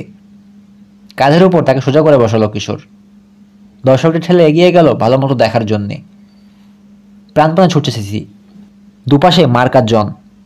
শুরু থেকেই গোস্টের প্রায় গা ঘেঁষে রয়েছে ঘোড়া দুটো। গোস্টের গায়ে ধাক্কা লাগছে। আগে বাড়ার পথ পাচ্ছে না সিসি। হঠাৎ হাত বাড়িয়ে গোস্টের লাগাম ধরে হ্যাঁচকে টান মারল মার্ক। এলোমেলো পা ফেলতে শুরু করলো গোস্ট। চিৎকার করে জোরে লাগাম টেনে ধরল সিসি। সিসি ধরে রাখো, ছেড়ো না। গলা ফাটিয়ে চিৎকার করে উঠল কিশোর। পেটের ভেতরে খামচি দিয়ে ধরেছে তার। ঘোড়াটাকে নিয়ে এখন সিসি পড়ে গেলে দুজনেই মরবে, অন্য ঘোড়াগুলোর পায়ের চাপে পিষ্ট হয়ে। নিষ্ঠুর কুষ্ঠিত হাসি দেখতে পেল দুই ভাইয়ের মুখে। সামলে নিয়েছে গোস্ট। তাকে নিয়ন্ত্রণে নিয়ে এসেছে সিসি। স্বস্তি নিঃশ্বাস ফেলল কিশোর। প্রায় সবগুলো ঘোড়াই এখন গোস্টকে পার হয়ে চলে গেছে। আগে বাড়ার আপ্রাণ চেষ্টা করছে সিসি। ঘোড়ার কাঁধ ডোলে, পেটে পায়ের গুঁতো মেরে জোরে সোটার ইঙ্গিত করছে। গতি বাড়তে লাগলো ঘোড়াটার। বাতাসে উঠছে সিসির বেনি। দেখতে দেখতে ধরে ফেললো সামনের ঘোড়াটাকে। দ্রুত পাশ কাটালো ওটার, তারপর আরেকটার, আরও একটার। সামনে নুয়ে পড়ল সিসি। গোস্টের ঘামে ভেজা চকচকে কাঁধের উপর নেমে এসেছে তার থুতনি। কি করছে ও? অবাক হলো কিশোর। সিসির ঠোঁট যে নড়ছে কোনো সন্দেহ নেই তাতে, যেন ফিসফিস করে কথা বলছে ঘোড়াটার সঙ্গে। স্তব্ধ হয়ে গেছে কিশোর। একটার পর একটা ঘোড়াকে পাশ কাটিয়ে যাচ্ছে সিসি। তীব্র গতিতে পিপাটা চারপাশে ঘুরে আসার সময় ঘোড়ার গায়ের ধাক্কা লাগলো পিপাটিতে। দুলে উঠল ওটা। দম আটকে ফেললো কিশোর। পিপাটা উল্টে পড়ে গেলে ডিসকোয়ালিফাই হয়ে যাবে সিসি, কিন্তু ভাগ্য ভালো, পড়ল না। পিপা ঘুরে এসে বাকি ঘোড়াগুলোকে পেছনে ফেলতে শুরু করলো গোস্ট। কোনো দিকে নজর নেই আর। লক্ষ্য যেন একটাই, শুধুই এগিয়ে যাওয়া। ধুলো ধূসরিত পথের মাঝে ধুলোর মেঘের পেছনে ফেলে আসা বাকি ঘোড়াগুলোকে। অবিশ্বাস্য দৃশ্য। জন আর মার্কের দুটো ঘোড়া বাদে বাকি সবগুলো ঘোড়ার আগে চলে গেছে গোস্ট। হেনরি, দেখো দেখো! আনন্দে গলা চেড়ে চিৎকার বেরিয়ে এলো কিশোরের। জিতে যাচ্ছে সিসি। ওর মাথাটাকেই যেন তবলা বাজিয়ে চটি মারতে আরম্ভ করলো হেনরি। সামনের ঘোড়া দুটোকে হারাতে পারলে জিতে যাবে। চটির পরোয়া না করে আবার চিৎকার করে উঠল কিশোর। জনের কয়েক ফুট পেছনে রয়েছে সিসি। হালকা ছিপছিপে শরীর নিয়ে যেন উড়ছে গোস্ট। ধরে ফেলছে বিশাল দেহী সোনালি ঘোড়াটাকে। ফিরে তাকালো মার্ক। হাসতে শুরু করলো সিসির দিকে তাকিয়ে। ওর উদ্দেশ্য বুঝে আতঙ্কিত হয়ে গেল কিশোর।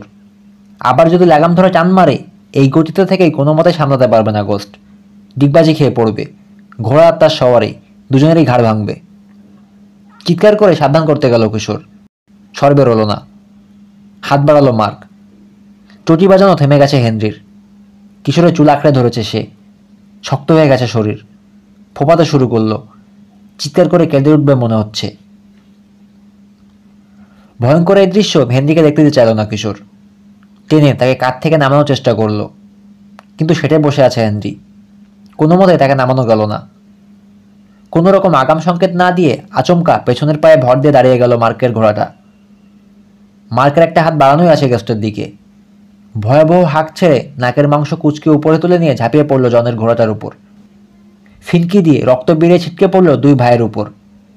মার্কের আর্তনাদ কানে হলো কিশোরের। ঘোড়ার পিঠ থেকে গড়িয়ে পড়ে যাচ্ছে সে। মরিয়া হয়ে জিন ধরে ঝুলে থাকার চেষ্টা করল, কিন্তু থাকতে দিচ্ছে না তাকে খেপা ঘোড়াটা। জনের ভয়ার্ত চিৎকারও কানে আসছে। কামড় খেয়ে উন্মাদ হয়ে যাওয়া ঘোড়ার পিঠে বসে থাকার আপ্রাণ চেষ্টা চালাচ্ছে। মাটির কাছে মুখ নামিয়ে দিল ঘোড়াটা। পেছনের দুই পা উঁচু করে ছড়ে দিল শূন্যে। এই উন্মাদ ঝাঁকুনি সহ্য করতে পারল না জন। শেষ রক্ষা আর করতে পারল না। লাগাম থেকে ছুটে গেল হাত। দুহাত দুদিকে বাড়িয়ে থাবা মেরে বাতাস ধরার চেষ্টা করলো যেন। উল্টে পড়ে গেল জিনের উপর থেকে। মাটিতে পড়ার শব্দটা স্পষ্ট শুনতে পেল কিশোর। জনের একটা হাত মাটিতে লম্বা হয়ে পড়ল। সামনের দুই খুর সবেগে সেই হাতের উপর নামিয়ে আনলো মার্কের ঘোড়াটা। চোখ বুজে ফেলল কিশোর। জনের যন্ত্রণাকাতর ভয়ানক আর্তচিৎকার কানে এলো তার। চোখ মেলল আবার, দেখল মাটিতে গড়াগড়ি খাচ্ছে জন। তার ঘোড়াটা তীর বেগে ছুটে চলে যাচ্ছে। খুরের আঘাতে হাড় ভেঙে গিয়ে চামড়া ছিঁড়ে বেরিয়ে এসেছে চোখা মাথা। মাটি ভেজাচ্ছে গাঢ় লাল রক্ত। চিৎকার চেঁচামেচি হইচই করছে লোকে, হাত তুলে দেখাচ্ছে। জনের দিকে চোখ ফেরালো কিশোর। সিসির ঘোড়া চলে গেছে রশির কাছে। জিতে গেছি, জিতে গেছি হেনরি, জিতে গেছি আমরা, কাঁধে বোঝা নিয়েই নাচতে শুরু করলো কিশোর। হেনরি মুখ দেখতে পাচ্ছে না, তবে বুঝতে পারছে নিরভাসিতে দাঁত বেরিয়ে পড়েছে ওর। ঘোড়া থেকে লাফিয়ে নেমে ওদের দিকে ছুটে গেল সিসি। কিশোর ভাই, হেনরি, আমি জিতে গেছি, জিতে গেছি। কাছে এসে কিশোরের হাত জড়িয়ে ধরল সে। কি বলেছিলাম না আমিই জিতব? তুমি তো বিশ্বাস করনি। হ্যাঁ দেখলাম তো, সিসির কাঁধ চাপড়ে দিল কিশোর। এতক্ষণে কিশোরের কাঁধ থেকে নামলো হেনরি। গাছ থেকে নামার মতো করে পিছলে নেমে গিয়ে বোনের কোমর জড়িয়ে ধরল, মুখ চেপে ধরল পেটে। আদর করে তার মাথায় হাত বুলিয়ে দিতে লাগলো সিসি। তোকে অনেক ক্যান্ডি কিনে দেবো হেনরি, অনেক টাকার ব্যবস্থা হয়ে গেল। আনন্দে খিলখিল করে হেসে উঠল সিসি। তার হাসির শব্দ মিলাতে না মিলাতেই শীতল শিহরণ বয়ে গেল কিশোরের মেরুদণ্ড বেয়ে। লোকে ঘিরে ফেলেছে ওদের তিনজনকে। জোরে কথা বলছে না কেউ, ফিসফাস করছে সবাই। সেসব ছাপিয়ে বারবার কানে আসছে জনের যন্ত্রণাকাতর গোঙানি। যে ভঙ্গিতে সিসির দিকে তাকাচ্ছে লোকে, দেখে গায়ে কাটা দিল কিশোরের। খবরদার, ওর বেশি কাছে যেও না, চিৎকার করে উঠল একজন। মেয়েটা মানুষ না, পিশাচ, শয়তানের পূজারী, বলল আর একজন। জন্তু জানারও ওর কথা শোনে। দেখলে না কেমন করে নিজের ঘোড়াটার কানে কানে কথা বলল, খেপিয়ে তুলল ফ্রেন্সদের ঘোড়াগুলোকে। ওই ডাইনিটাই দুটো ঘোড়া লড়াই বাঁধিয়েছে। বেশিরভাগ লোক তার কথা সমর্থন করল। গুঞ্জন উঠল তাদের মাঝে। ভুরু কুচকে সিসির দিকে তাকিয়ে আছে, চোখে সন্দেহ। ও ডাইনি, চিৎকার করে উঠল আর একজন। ঠিক ঠিক বলেছ, বলে উঠল অন্য আর একজন। সুর করে বলতে শুরু করলো, ডাইনি ডাইনি। তার কণ্ঠে কণ্ঠ মেলালো আরও অনেকে। ওদের ভাবভঙ্গি দেখে শিউরে উঠল কিশোর। মনে পড়ে গেল মধ্যযুগের ডাইনি পড়ানোর কথা। থামুন থামুন আপনারা, দোহাই আপনাদের, শান্ত হন। পাগলের মতো চিৎকার শুরু করলো কিশোর। সিসি ডাইনি নয়, তাকে আমি চিনি। তার মতো ভালো মেয়ে কম দেখেছি আমি। কিশোর ভাই, ওরা আমাকে যাতা বলছে। কেঁদে ফেললো সিসি। আমি খারাপ কিছু নই, মোটেও ঠিক নয় ওদের কথা। সিসির দিকে তাকালো কিশোর। ওর সবুজ চোখের তারা পানিতে ঢাকা পড়েছে। ঠিক তো নয়, আমি কি জানি না সেটা? সিসির কাঁধে হাত রেখে তাকে আশ্বস্ত করতে চাইল কিশোর। ভয়ে কাঁপছে সিসি। কিশোরের প্যান্ট খামচে ধরে পায়ের সঙ্গে সেটে রয়েছে হেনরি। ওর মাথায়ও আলতো চাপড় দিয়ে অভয় দেওয়ার চেষ্টা করলো কিশোর। কি করে ভাবছে এরা সিসির মতো একটা মেয়ে জানি হতে পারে? রাগ ফুসুট লাগলো কিশোরের মনের মধ্যে। ওকে খারাপ ভাবছেন কেন আপনারা? লোকগুলোকে বোঝাতে গেল সে। লংহার্ট জন্তু জানোয়ারদের বশ করতে জানতেন। তার সঙ্গে থেকে থেকে ওদের সামলাতে শিখেছে সিসি। জানোয়ারেরা তাকে বিশ্বাস করে, যেমন আমি করি। দুহাতে জনতাকে ঠেলে সরিয়ে এসে কিশোরের মুখোমুখি দাঁড়ালো মার্ক ফ্রেঞ্চ। জোরে জোরে হাঁপাচ্ছে, চিৎকার করে উঠল। ওই ইন্ডিয়ান হারামজাদাটাই ছিল নষ্টের গোড়া। ওর ভয়ে গাড়িকে ওই কথা বলতে পারতো না। সবাই ভেবেছিল মরেছে, গা শুদ্ধ বেঁচেছে। কিন্তু এখন তো দেখা যাচ্ছে শয়তান কখনো মরে না, বংশধর রেখে যায়। সমস্ত টুকটাক শিখিয়ে দিয়ে গেছে ওই ডাইনিটাকে। সিসির দিকে আঙুল তুলল সে। ডাইনিদের চেহারা ভালোই হয়, নইলে মানুষের উন্মূল হবে কি করে? সবাই মার্কের কথায় সাই দিয়ে মাথা চাকাতে লাগলো। জোরালো গুঞ্জন উঠল তাদের মাঝে। আপনারা যাই বলুন, জনতার দিকে তাকিয়ে বোঝানোর চেষ্টা করলো কিশোর। ঘোড়াগুলোর খেপে ওঠার পেছনে সিসির কোনো হাত ছিল না। আপনারা নিজের চোখে দেখেছেন, লাগাম টেনে ধরে সিসির ঘোড়াটাকে ফেলে দিতে চেয়েছিল জন। পড়ে গেলে ঘোড়াটা সহ মারা পড়তো সিসি। পরের বার যখন আবার একই কাজ করতে গিয়েছিল, বেসামাল হয়ে গেল ওদের ঘোড়া দুটো। এটা কি সিসির দোষ? কিশোরের দিক থেকে জ্বলন্ত চোখের দৃষ্টি জনতার দিকে ফেরালো মার্ক। অস্বস্তিতে পায়ের উপর ভার বদল করলো কেউ কেউ। সবাই চোখ নামিয়ে নিল। মার্কের বিরুদ্ধে সত্যি কথাটা বলতেও ভয় পাচ্ছে ওরা। ওরা আক্রোশের শিকার হয়ে পরিবার পরিজন নিয়ে ধনে প্রাণে মারা পড়তে চায় না। গলা শুকিয়ে গেল কিশোরের। তুমি কি বলতে চাও আমার ভাই অন্যায় কিছু করেছে? কিশোরের দিকে এক পা এগিয়ে গেল মার্ক। কি করেছে সেটা সবাই দেখেছে, আমি কেবল সত্যি কথাটা বললাম। চোখের পাতা শুরু হয়ে এলো মার্কের। ওই বাড়ির সবগুলো মানুষ শয়তান। ফকির ফোকরা যেগুলো বাইরে থেকে আসে সেগুলোও শয়তান। আমার তো ধারণা ফকির ফোকরাগুলো আসে বলেই এই শয়তানের গায়ে মানুষ এখনো বেঁচে আছে। নইলে বহু আগে এই জমিদার ফমিদারের অত্যাচারে খতম হয়ে যেত। আর ফমিদারগুলো তো বাইরে থেকেই খটিকম্বল নিয়ে আসে, এখানকার নিরীহ মানুষের ঘাড় মোটকে রক্ত চষে বড়লোক হয়েছে। কি বললি? ফকিরের বাচ্চা এত বড় সাহস? চরমারের ভঙ্গিতে হাত উঠে গেল মার্কের। দুই ধাক্কায় সিসি আর হেনরিকে দুই পাশে সরিয়ে দিল কিশোর। চোখের পলকে ডান পাশে চলে এলো সামনের দিকে সামান্য কুজু হয়ে গেছে দেহ। কারাতে মারের কায়দায় বাড়িয়ে দিয়েছে দুই হাত। চীনা মারের এই ভঙ্গিটা মার্কের একেবারে অপরিচিত নয়। কিশোরের ক্ষিপ্রতা আর চোখের ভয়ঙ্কর দৃষ্টি থামিয়ে দিল তাকে। ভুরু নাচালো কিশোর। কি হলো, মারছো না কেন? মারো দেখি তোমার তাকাত। মেয়ে মানুষের সঙ্গে হেরে ভূত হও, চালাকি করেও জিততে পারো না, আবার বড় বড় কথা বলতে এসেছো। খবরদার, মুখ সামলে কথা বলবে, গর্জে উঠল মার্ক। তাই তো করছিলাম এতক্ষণ। দুর্বল পেলে মারতে আমাকে খুব মজা লাগে না? তোমার ভাইয়ের ভেঙেছে হাত, আমি তোমার ঘাড়টা মটকে দেবো, এসো মারো। কিশোরের মানমুখা ভঙ্গি দেখে আর এগোতে সাহস করল না মার্ক। এক পা পিছিয়ে গেল, দুই হাত ঝাড়তে ঝাড়তে বলল, আজকে ছেড়ে দিলাম, আর একদিন এরকম বেয়াদবি করতে দেখলে। আমরা কিচ্ছু করিনি, জবাব দিল কিশোর। শয়তানিটা তোমরা শুরু করেছ। সিসিকে রেসে অংশ নিতে দেওয়ার ইচ্ছে ছিল না তোমাদের। হ্যাঁ, সত্যি নিতে চাইনি, মাথা ঝাঁকালো মার্ক। কেন জানো? কাচু পিকচুতে তোমাদের চাই না আমরা। বাপ মা দুটো উধাও হয়েছে, শয়তানের চালা ছিল বোধ হয়। শয়তানে ধরে নিয়ে গেছে দোজখের মানুষকে জ্বালানোর জন্যে। বাকি দুটো চেলা ওয়াগান উল্টে মরেছে, বাকি আছো তোমরা। মাটিতে থুতু ফেললো মার্ক। সাহস করে কিশোরের চোখে আর ফেলতে পারল না। এটিএমদের মিছিলের সঙ্গে বিদায় হয়ে গেলেই তো পারো। শুনলাম কয়েকদিনের মধ্যেই এখান দিয়ে যাবে একটা কাফেলা। যাওয়ার জন্য সাহায্য চাইলে বরং সাহায্য করতে পারি। চাই কি কিছু পয়সাও ভিক্ষে দিয়ে দেবো? কিশোর কোনো জবাব দেওয়ার আগেই ঝটকা দিয়ে ঘুরে কটমট করে চলে গেল মার্ক। চারপাশে ঘিরে থাকা জনতার দিকে তাকালো কিশোর। কারো চোখে ভয়, কারো রাগ। মিস্টার রনসনকে দেখলো চোখে সহানুভূতি নিয়ে তাকিয়ে আছেন ওদের দিকে। কিশোরের চোখে চোখ পড়তেই মনে হলো কথা বলবেন, কিন্তু ওই মুহূর্তে পাশে এসে দাঁড়ালেন মিসেস রনসন। স্বামীর হাত ধরে টেনে সরিয়ে নিয়ে গেলেন সেখান থেকে। কেউ আসবে না সাহায্য করতে, বুঝে গেল কিশোর। ফ্রেন্ডসরা জিততে পারেনি। জনতার উদ্দেশ্যে বলল সে, আপনারা সবাই দেখেছেন, সিসি জিতেছে। প্রথম পুরস্কারটা তার পাওনা এখন। সামনে এগিয়ে এলো গ্যারিবাল্ড। এই খেলার বিচারক হিসেবে আমার রায়, চালাকি করে জিতেছে সিসি। তার জেতা নিয়ে প্রশ্ন তোলা যায়। এমত অবস্থায় তাকে পুরস্কারের টাকা দেওয়া উচিত হবে না। জনতার দিকে তাকিয়ে হাত নাড়ল সে। আমার রায়ে কোনো আপত্তি আছে? একটি লোকও জবাব দিল না, সবাই নীরব। সিসি জিতেছে, দৃঢ়কণ্ঠে ঘোষণা করে দিল কিশোর। আপনি তাকে টাকাটা দেন বা না দেন। ইয়াংম্যান, যথেষ্ট বলে ফেলেছ, আর একটাও বাক্য না। যদি ভালো চাও, ছেলে মেয়ে দুটোকে নিয়ে এখান থেকে বিদায় হও, কর্কশ কণ্ঠে বলল গ্যারিবাল্ড। লোকটার ফলা ভুঁড়িতে ঘুষি মারার প্রবল ইচ্ছেটা অনেক কষ্ট রোধ করল কিশোর। এত রাগ তার কমই হয়েছে, আঙুলগুলো মুঠোবদ্ধ হয়ে যাচ্ছে। ব্যাপারটা লক্ষ্য করল সিসি। তাড়াতাড়ি কিশোরের হাত ধরে টান দিল। এসো কিশোর ভাই, চলো বাড়ি চলো। তোমরা এগো, আমি গোস্টকে নিয়ে আসি। ঘুরে দাঁড়ালো কিশোর। গ্যারিবাল্ড বা অন্য কারো দেখে একটিবারের জন্য ফিরে তাকালো না আর।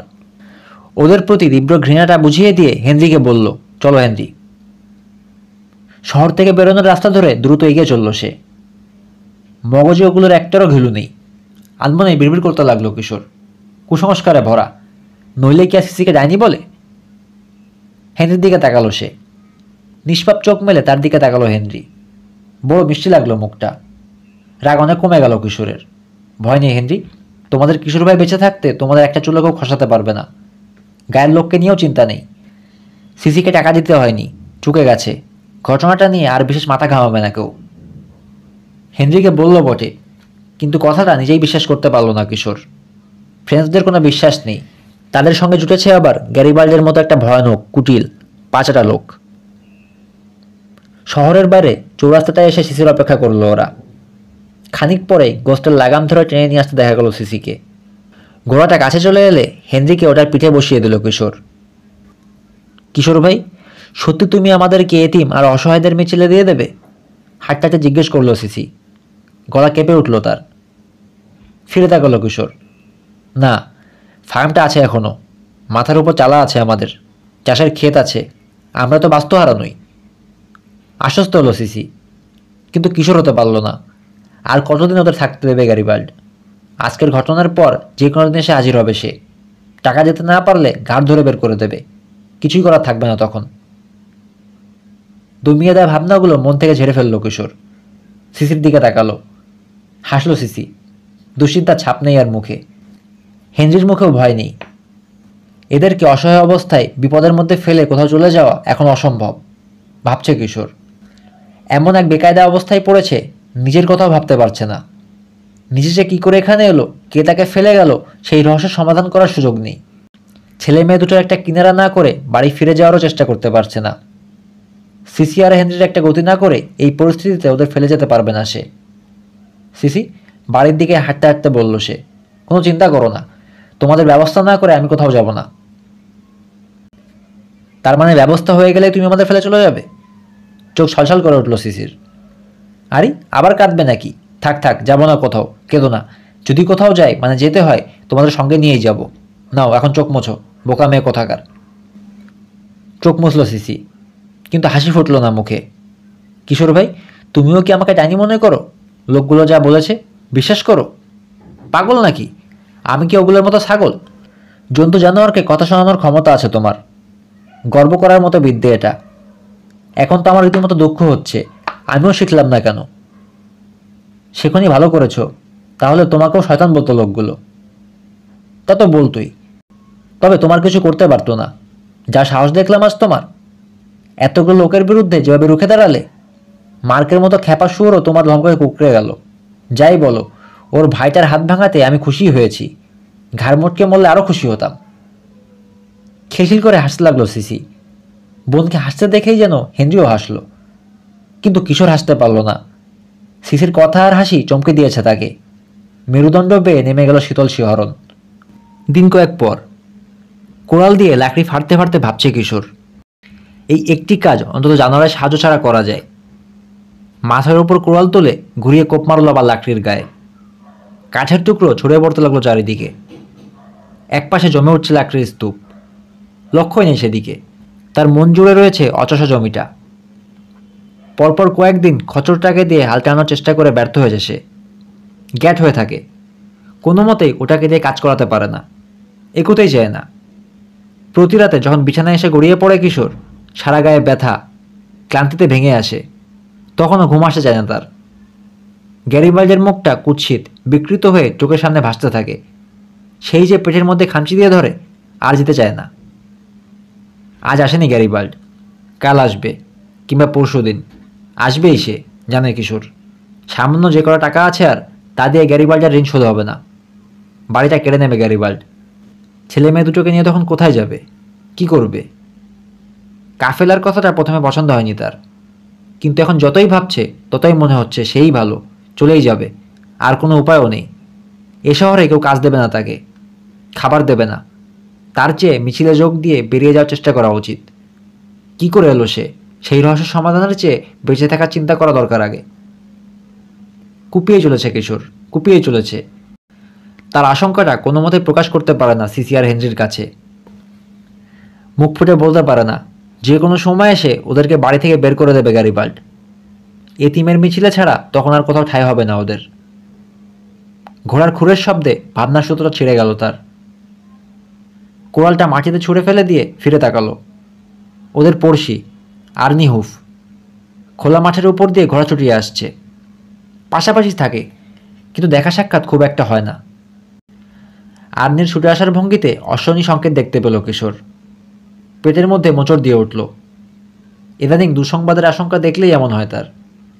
হেঁটে গেল সামনের বারান্দার দিকে। সিঁড়িতে বসে আছে হেনরি। কাঠের একটা খেলনা ঘোড়ার পা ছুটে গেছে, কোনো মতে লাগাতে পারছে না। লাগিয়ে দিল কিশোর। মুখ তুলে তার দিকে তাকিয়ে হাসল হেনরি।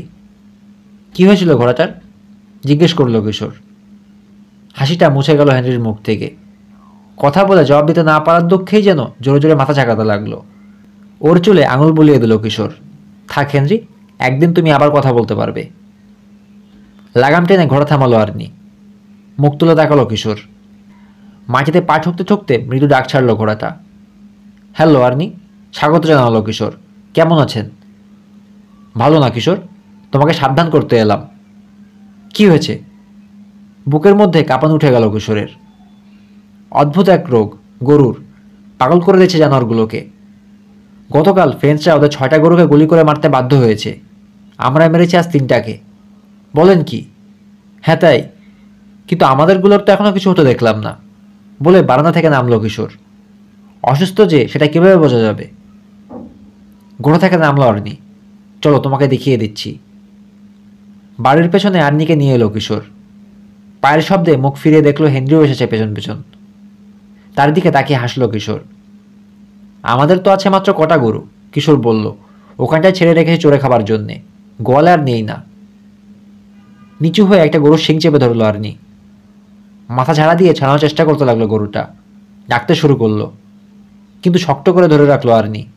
একবার এই পাশে একবার ও পাশে কাত করে গরুর মুখটা দেখলো। কি দেখছেন? জানতে চাইল কিশোর। হাঁটু মুড়ে বসেছে গরুটার মুখের কাছে। তার পাশে বসে হেনরিও তাকিয়ে আছে কৌতূহলী চোখে। অসুস্থ হলে নাক দিয়ে সবুজ গ্যাজলা বেরোয়, অর্নি বলল। তারপর লাল হয়ে যায়, যন্ত্রণায় পাগল হয়ে ওঠে গরুগুলো। খুব খারাপ রোগ মনে হচ্ছে, কিশোর বলল। খারাপ না হলে কি আর নিজের গরুকে গুলি করে মারতে হয়? এরকম রোগের কথা কেউ কখনো শোনেনি। গায়ের লোকে ভাবছে অশুভ কোনো কিছু ছায়া পড়েছে গায়ে। কিশোরের দিকে তাকালো আর্নি। তোমাদের গরুগুলো তো ভালোই আছে দেখছি। এখনও আছে, হতে কতক্ষণ? ভালো মতো খেয়াল রাখতে হবে, একটা গরু খোয়ালেও মস্ত ক্ষতি হয়ে যাবে আমাদের। ফিরে যাওয়ার জন্য ঘুরতে গিয়েই বরফের মতো জমে গেল যেন আর্নি। আতঙ্কে ঠিকরে বেরিয়ে আসতে চাইছে চোখ। কি দেখে এমন হলো আর্নির দেখার জন্য তাকালো কিশোর। পেছনের আঙ্গিনায় একটা নেক রেখে মুখে তুলে মাংস খাইয়ে দিচ্ছে সিসি। অদ্ভুত একটা শব্দ করে পিছিয়ে গেল আর্নি। সিসি সাবধান, ওটা নেকড়ে, কুকুর নয়। হেনরিকে দেখে কিশোর বলল, বাচ্চাটাকে ঘরে ঢোকাও, বন্দুক নিয়ে এসো। ও কিছু না, ভয় পাবেন না, আর্নিকে আশ্বস্ত করে চাইল কিশোর। জন্তু জানোয়ারের সঙ্গে সহজে খাতির করে ফেলতে পারে সিসি, নেকড়েটা ওর কিছু করবে না। কিন্তু শঙ্কামুক্ত হতে পারল না আর্নি। কিন্তু ওটা নেকড়ে, গত বছর আমাদের অনেকগুলো গরু ছাগল মেরে ফেলেছিল। নেকড়েতে আমি যাই। দৌড়ে আঙিনা পার হয়ে গেল আর্নি। মিনিটখানেক পরে ওর ঘোড়া চূড়ান্ত পদশব্দ কানে এলো। গরুগুলো বাবা করে ডাক ছাড়লো কয়েকটা, তারপর নাক ঝাড়তে লাগলো। উঠে এসে একটা গরুর কপালে হাত রাখলো সিসি। লম্বা জিভ বের করে ওর কোনো চেটে দিল গরুটা। অর্নি এসেছিল কেন? জিজ্ঞেস করলো সিসি। গরুর নাকি কি এক আজব রোগ হচ্ছে, কিশোর বলল। মুখটা উঁচু করে ধরল সিসি। বাধা দিল না গরুটা। অর্নি ধরাতে যেমন করেছিল তার কিছুই করল না, চুপচাপ দেখতে দিল সিসিকে। না, আমাদের চেয়ে সুস্থই আছে, স্বস্তি নিঃশ্বাস ফেলে বলল সিসি। জন্তু জানোয়ারের দুঃখ যন্ত্রণা ওদের মতো করেই বুঝতে পারে। অর্নিও বলেছিল ভালোই আছে, কিশোর বলল। কিন্তু নিশ্চিন্ত হতে পারছিলাম না। তুমি যখন বলছো কিছু হয়নি, তার মানে সত্যি হয়নি। এতক্ষণে নিশ্চিন্ত হলাম। ও ভালো থাকবে। গরুটার মাথায় হাত বলে দিতে লাগলো সিসি। আমাদের একটা গরুরও কিছু হবে না। না হলেই ভালো। এখন একটা গরু খোয়ানো মানে আমাদের বিরাট ক্ষতি। পাড়া পড়শিদের গরুগুলোকে যেভাবে গুলি করে মারতে হচ্ছে, তার জন্য কি দুঃখ হচ্ছে তোমার? প্রচণ্ড রাগ ঝিলিক দিয়ে উঠল সিসির চোখে। মরুক না, সব মরে সাফ হোক শয়তানদের। কি বলছো তুমি সিসি? ঠিকই বলছি, যেমন পাজি ওদেরই শাস্তি হওয়া উচিত। ওরা বলে আমি নাকি যাইনি। সেই শনিবারে হেনরিয়া সিসিকে নিয়ে শহরে গেল কিশোর, দোকান থেকে জিনিস কিনে আনতে। সপ্তাহের এই দিনটিতে এলাকার সমস্ত চাষি বাজার করতে আসে। লোকে গমগম করে শহরটা। কিন্তু সেদিন লোকের ভিড় দেখা গেল না মোটেও। কাঠের সাইডওয়াক ধরে হাতে গোনা কয়েকজন লোক হেঁটে যাচ্ছে। কেমন ভুতুড়ে নিস্তব্ধতা। পুরো শহরই যেন শোক পালনে রত। রনসন্স জেনারেল স্টোরের দরজা ঠেলে খুলল কিশোর। পাল্লার উপরে লাগানো ঘন্টা বেজে উঠে জানান দিল দোকানে খরিদ্দার ঢুকেছে। শব্দটা অনেক বেশি জোরালো মনে হলো কিশোরের কাছে, কারণ ভেতরে খরিদ্দারের ভিড় নেই, কোলাহল নেই।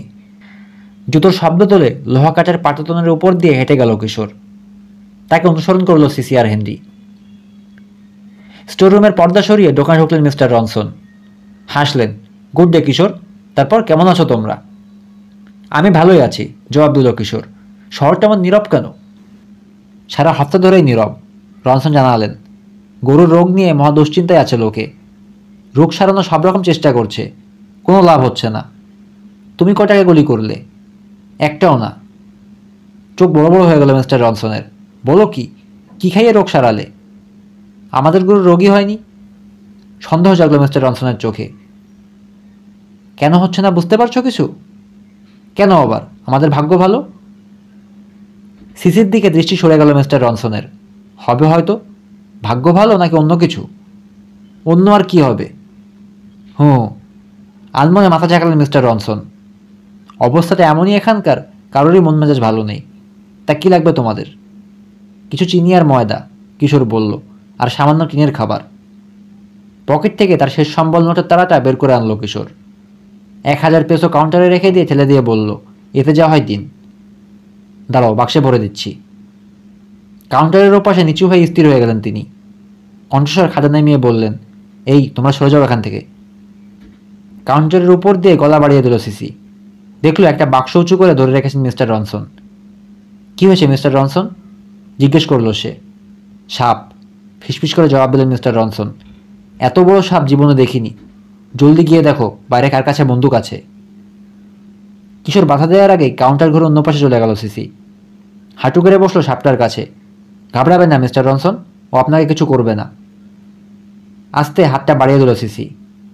ভয়ে কাঠ হয়ে গিয়ে কিশোর দেখল বিশাল সবুজ সাপটা ধীরে ধীরে সিসির হাত বেয়ে উঠে আসছে কাঁধের দিকে। ওর গলায় পেঁচিয়ে গেল মালার মতো। শয়তানি ভরা কালো চোখের চাহনি সিসির উপর স্থির। চেরা মাথাওয়ালা লাল জিপটা ঘন ঘন বেরিয়ে আসছে মুখের ভেতর থেকে। হ্যাচকা টানে হেনরিকে নিজের পেছনে নিয়ে গিয়ে আড়াল করে রাখল কিশোর। সাপটার বাঁকা বড় বড় বৃত্তের দিকে তাকিয়ে শুকিয়ে গেল গলা। ঢোক গিলল বড় করে। সাপটার মাথায় হাত বুলিতে লাগলো সিসি। ফোঁসফোঁস করছে ওটা। কিশোরের চোখে চোখ রাখলো সিসি। ভয় নেই কিশোর ভাই, ওটা আমাকে কিছু করবে না। বাড়ির কাছে গিয়ে বনে ছেড়ে দেবো। কাউন্টারের ওপাশ থেকে বেরিয়ে এলো সিসি। সাপের লম্বা লেজটা ঝুলে আছে ওর পিঠের উপর। হাত বাড়িয়ে লেজের ডগাটা ছুঁয়ে দেখলো হেনরি। কিশোর সব কিছুই করতে পারল না। ভয়ে কেঁপে উঠল সে। জানে বনের জানোয়ারের সঙ্গে ভাব করতে এক মুহূর্ত লাগে না সিসির, কিন্তু তাই বলে এত বড় একটা বিষাক্ত সাপে গলায় পেঁচিয়ে রাখা। পাথরের মূর্তি হয়ে দাঁড়িয়ে আছেন মিস্টার রনসন। কাঁপছেন থরথর করে। দোকান বন্ধ করে দিচ্ছি আমি, কম্পিত স্বরে বললেন। আমাদের জিনিসগুলো? কিশোর বলল, আরেকদিন এসে নিও। কাউন্টারে রাখা মুদ্রাটা হাত দিয়ে টেনে সরিয়ে আনলো কিশোর। তুলে নিয়ে পকেটে ভরল। হতাশ কণ্ঠে বলল, সিসি, হেনরি, চলো যাই। দোকান থেকে বেরিয়ে এলো ওরা। দড়াম করে মিস্টার রনসনকে পালা লাগাতে শুনল। তালা আটকে দিলেন তিনি। রাস্তা ধরে হেঁটে যাওয়ার সময় পথচারীদেরকে ওদের দিকে তাকিয়ে থাকতে দেখল কিশোর। সবার চোখ সিসির গলার সাপটার দিকে। একটা বাড়ি জানালা দিয়ে তাকিয়েছিল এক মহিলা। ঝট করে পর্দা টেনে দিল। দেখেও দেখল না সিসি। আপন মনে হেঁটে চলল। হাঁটার গতি বাড়িয়ে দিল কিশোর। যত তাড়াতাড়ি বোনের কাছে পৌঁছানো যাবে সাপটাকে ছেড়ে নিশ্চিন্ত হতে পারবে। সেদিন রাতে লাফ দিয়ে বিছানায় উঠে বসল কিশোর। দ্বিধায় পড়ে গেছে। ঘুম ভাঙল কিসে? শব্দটা কানে এলো আবার। একজন মানুষের কণ্ঠ, খসখসে, ক্রুদ্ধ। একজন নয়, আরও মানুষের কথা বলার শব্দ কানে আসতে লাগলো। ঘোড়ার খুরের ভোঁতা শব্দ শোনা গেল। বুকের মধ্যে হাতুড়ির বাড়ি পড়া শুরু হয়েছে। জোরালো হতে লাগলো খুরের শব্দ। এগিয়ে আসছে। তাড়াতাড়ি বিছানা থেকে নেমে শার্টটা গায়ে দিল। উপরে চাপালো ওভারঅল। কারা আসছে? কি চায়? জানালার কাছে দৌড়ে এলো সে। বাইরে ঘন কালো রাতের অন্ধকার। ঘোড়ার তীক্ষ্ণ ডাক কানে এলো। সেই সঙ্গে মানুষের আগত চিৎকার। দেখতে পেল লোকগুলোকে। বাড়ি ঘিরে চক্কর দিচ্ছে। শিকার কোণঠাসা করা নেকড়ের পালের মতো। জিভ শুকিয়ে শিরিষ কাগজের মতো হয়ে গেল কিশোরের। চাঁদিটা দপদপ করতে লাগলো। নিচে নামার সিঁড়ির দিকে দৌড় দিল সে। সামনের পার্লারের একধারে দেয়ালে ঝোলানো লং হার্টের রাইফেলটা হুক থেকে খুলে নিল। ধাক্কা দিয়ে খুলে ফেলল দরজা। সিঁড়ি বেয়ে ছুটে নেমে এলো নিচের বারান্দায়। দৃষ্টি তীক্ষ্ণ করে দেখার চেষ্টা করলো অন্ধকারে।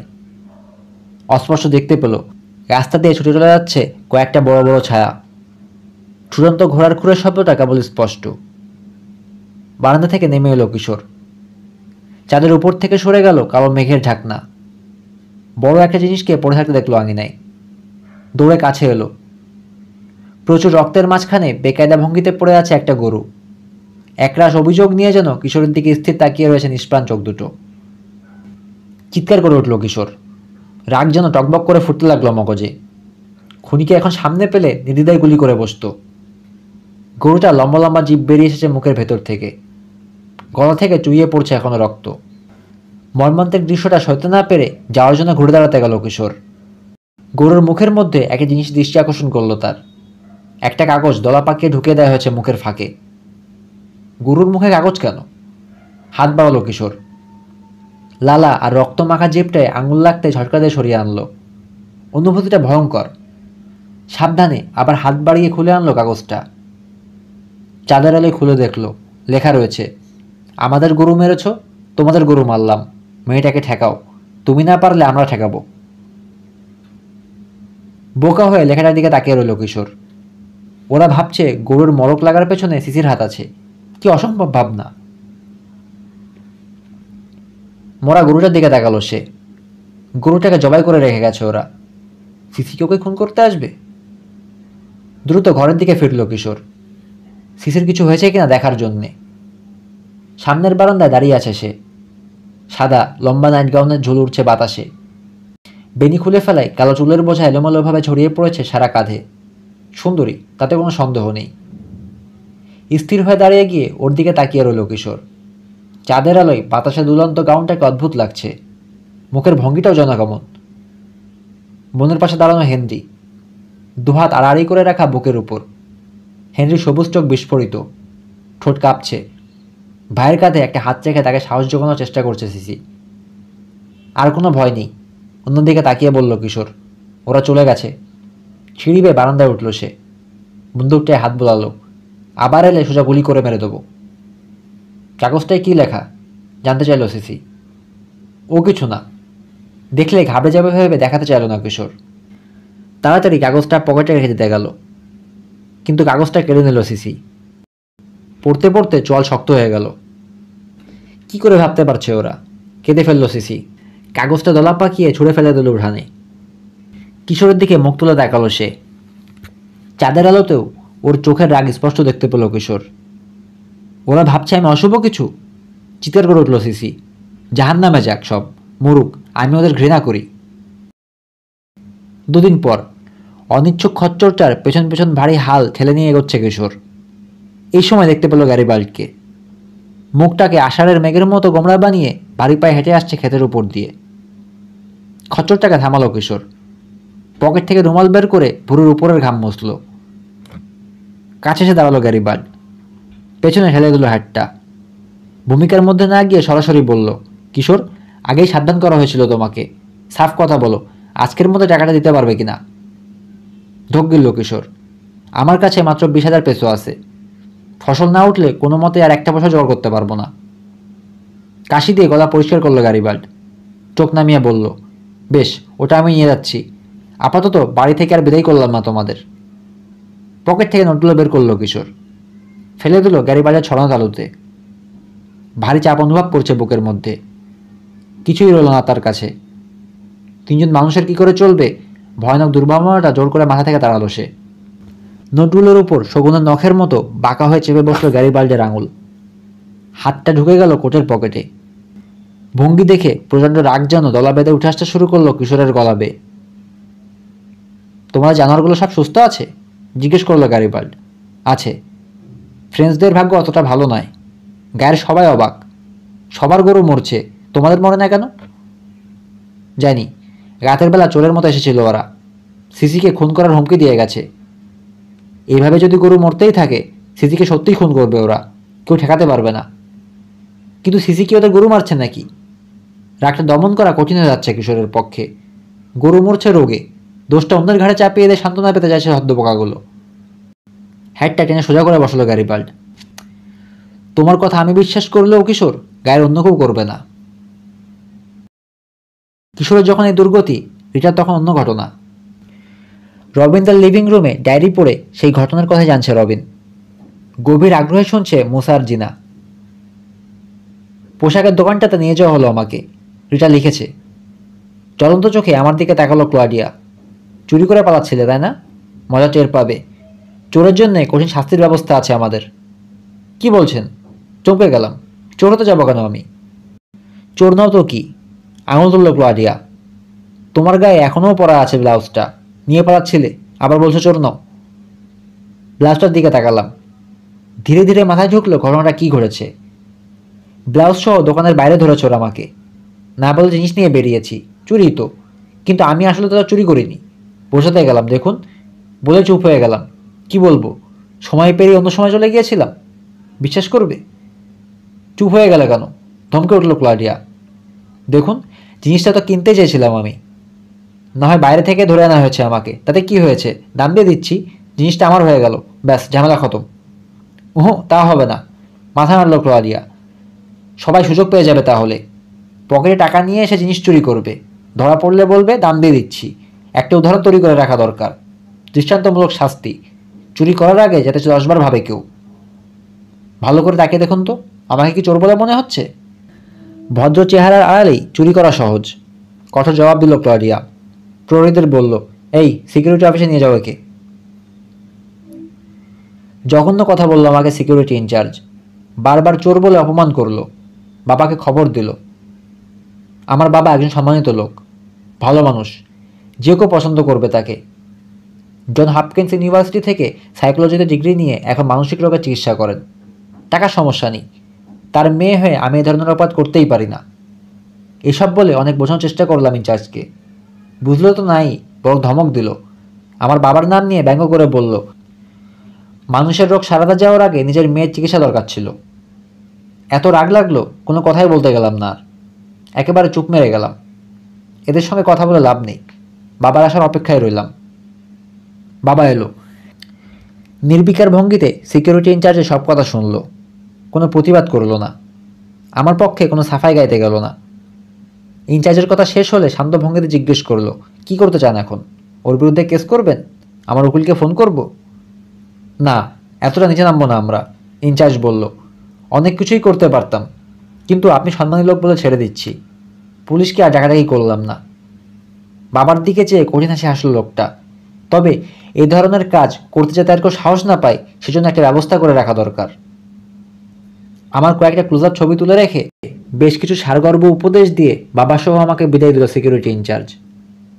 ছবি তুলে আতঙ্কিত বোধ করলাম। কি করবে? পোস্টারে আমার ছবি ছেপে চোর আখ্যায়িত করে লাগিয়ে দেবে মলের দেয়ালে দেয়ালে, অন্য দোকানদারদের সাবধান করে দেবে। সর্বনাশ হবে। এই মলে ঢোকার এখানে ইতি। রকি বিচও টিকতে পারবো কিনা সন্দেহ। স্কুলের সব ছেলেমেয়েরা জেনে যাবে, শিক্ষকরা জানবে, পাড়া পড়শিরা জানবে, হাত তুলে দেখাবে আর হাসাহাসি করবে, ওই যে চোরনিরিটা যায়, ওই যে চোরনিরিটা যায়। এতক্ষণ এত গালাগাল অপমানও যা হয়নি তাই হলো। চোখ ফেটে পানি এলো আমার। যে অপরাধটা আমি করিনি তার জন্য এত বড় শাস্তি আমাকে না দিলেও পারতো ওরা। আমার হাত ধরে নিয়ে বাইরে বেরিয়ে এলো বাবা। আকাশ কালো মেঘে ঢেকে গেছে। পার্কিং লটে চত্বর ধরে গাড়ির দিকে এগোলাম। কিছু দূর যেতে না যেতেই বিকট শব্দে বাজ পড়ল। গাড়িতে পৌঁছতে পৌঁছতে বেজে চুপচুপ হয়ে গেলাম। গাড়ি স্টার্ট দিচ্ছে বাবা। এতক্ষণে কথা বলার সুযোগ পেলাম। বাবা, ব্লাউজটা আমি চুরি করিনি। থাক, ও নিয়ে আর আলোচনার দরকার নেই, দোষটা আমারই। বাবার দায়িত্ব ঠিকমতো পালন করতে পারিনি আমি। বাবা, সত্যি বলছি, ওটা আমি চুরি করিনি, বিশ্বাস করো। যা হবার হয়ে গেছে, এখন থেকে আরও বেশি সময় দেবো তোমাকে। আমার হাতে চাপ দিল বাবা। বাবা, তুমি আমার কথা শুনছো না। আমি বলছি আমি চুরি করিনি। সব দেখে শুনে চুরি মনে হতে পারে, কিন্তু যা ঘটেছে সেটা সাংঘাতিক। পার্কিং লট থেকে বেরিয়ে নীরবে কয়েক মিনিট গাড়ি চালালো বাবা। ভীষণ অস্বস্তিতে ভুগতে থাকলাম আমি। অবশেষে বাবা বলল, বেশ বলো, কি ঘটেছে? আমি শুনছি। ভেজা চুলে হাত বোলালাম, ঠোঁট কামড়ালাম। বাবাকে সব কথা বলি আমি, কোনো কিছু গোপন করি না। বাবা আমার সবচেয়ে বড় বন্ধু, আমাকে বিশ্বাস করে। কিন্তু আজকের ঘটনাটা কি করবে? বাবা, যে কথাটা আমি এখন বলবো, কথা দিতে হবে, চুপ করে শুনবে। কথার মাঝখানে কোনো মন্তব্য করবে না, কোনো পরামর্শ দেবে না। ঠিক আছে, কথা দিলাম। ঘটনাটা হলো, ঢোক গিললাম। দ্বিধা যাচ্ছে না আমার, শেষমেশ বলেই ফেললাম, বাবা আমি সময় পেরিয়ে চলে গিয়েছিলাম। মাথা ছাকালো বাবা। বলো, আমি শুনছি। বাবা, ব্লাউজটা পরে দেখার জন্য চেঞ্জিং রুমে ঢুকেছিলাম। হঠাৎ আলোগুলো মিটমিট শুরু করলো, বিচিত্র শব্দ হতে লাগলো। আবার আলো জ্বললে যখন বেরিয়ে এলাম, আমি এক ভিন্ন জগতে চলে গিয়েছি। বাবা, সেটা 1987 সাল। বাবাকে বিশ্বাস করতে বলছি, অথচ তখন আমার নিজেরই বিশ্বাস হচ্ছে না। সত্যি সত্যি আমি এমন সময় চলে গিয়েছিলাম? 1987, 13 বছর আগে। হ্যাঁ বাবা, আমার কথা বিশ্বাস করছে কিনা বুঝতে পারলাম না। রাস্তার মোড়ের বিখ্যাত সেই অ্যামোজ কুকিজ স্ট্যান্ডটা, যেখানে প্রায় আমরা কুকিজ কিনতে যেতাম। এক সেকেন্ড, রাস্তা থেকে মুহূর্তের জন্য নজর সরাচ্ছে না বাবা। মুষলধারে বৃষ্টি হচ্ছে, বাতাসে শুকনো শ্যাওলা ভেজে গন্ধের মতো গন্ধ। গরমকালে বৃষ্টির সময় যাওয়া হয়, বেশি স্পিডে চালানোর সময় কথা বললে অ্যাক্সিডেন্ট করতে পারে, তাই গতি কমালো বাবা। হ্যাঁ, এবার বোঝার চেষ্টা করে দেখা যাক, এ ধরনের কল্পনা কেন করতে গেলে তুমি?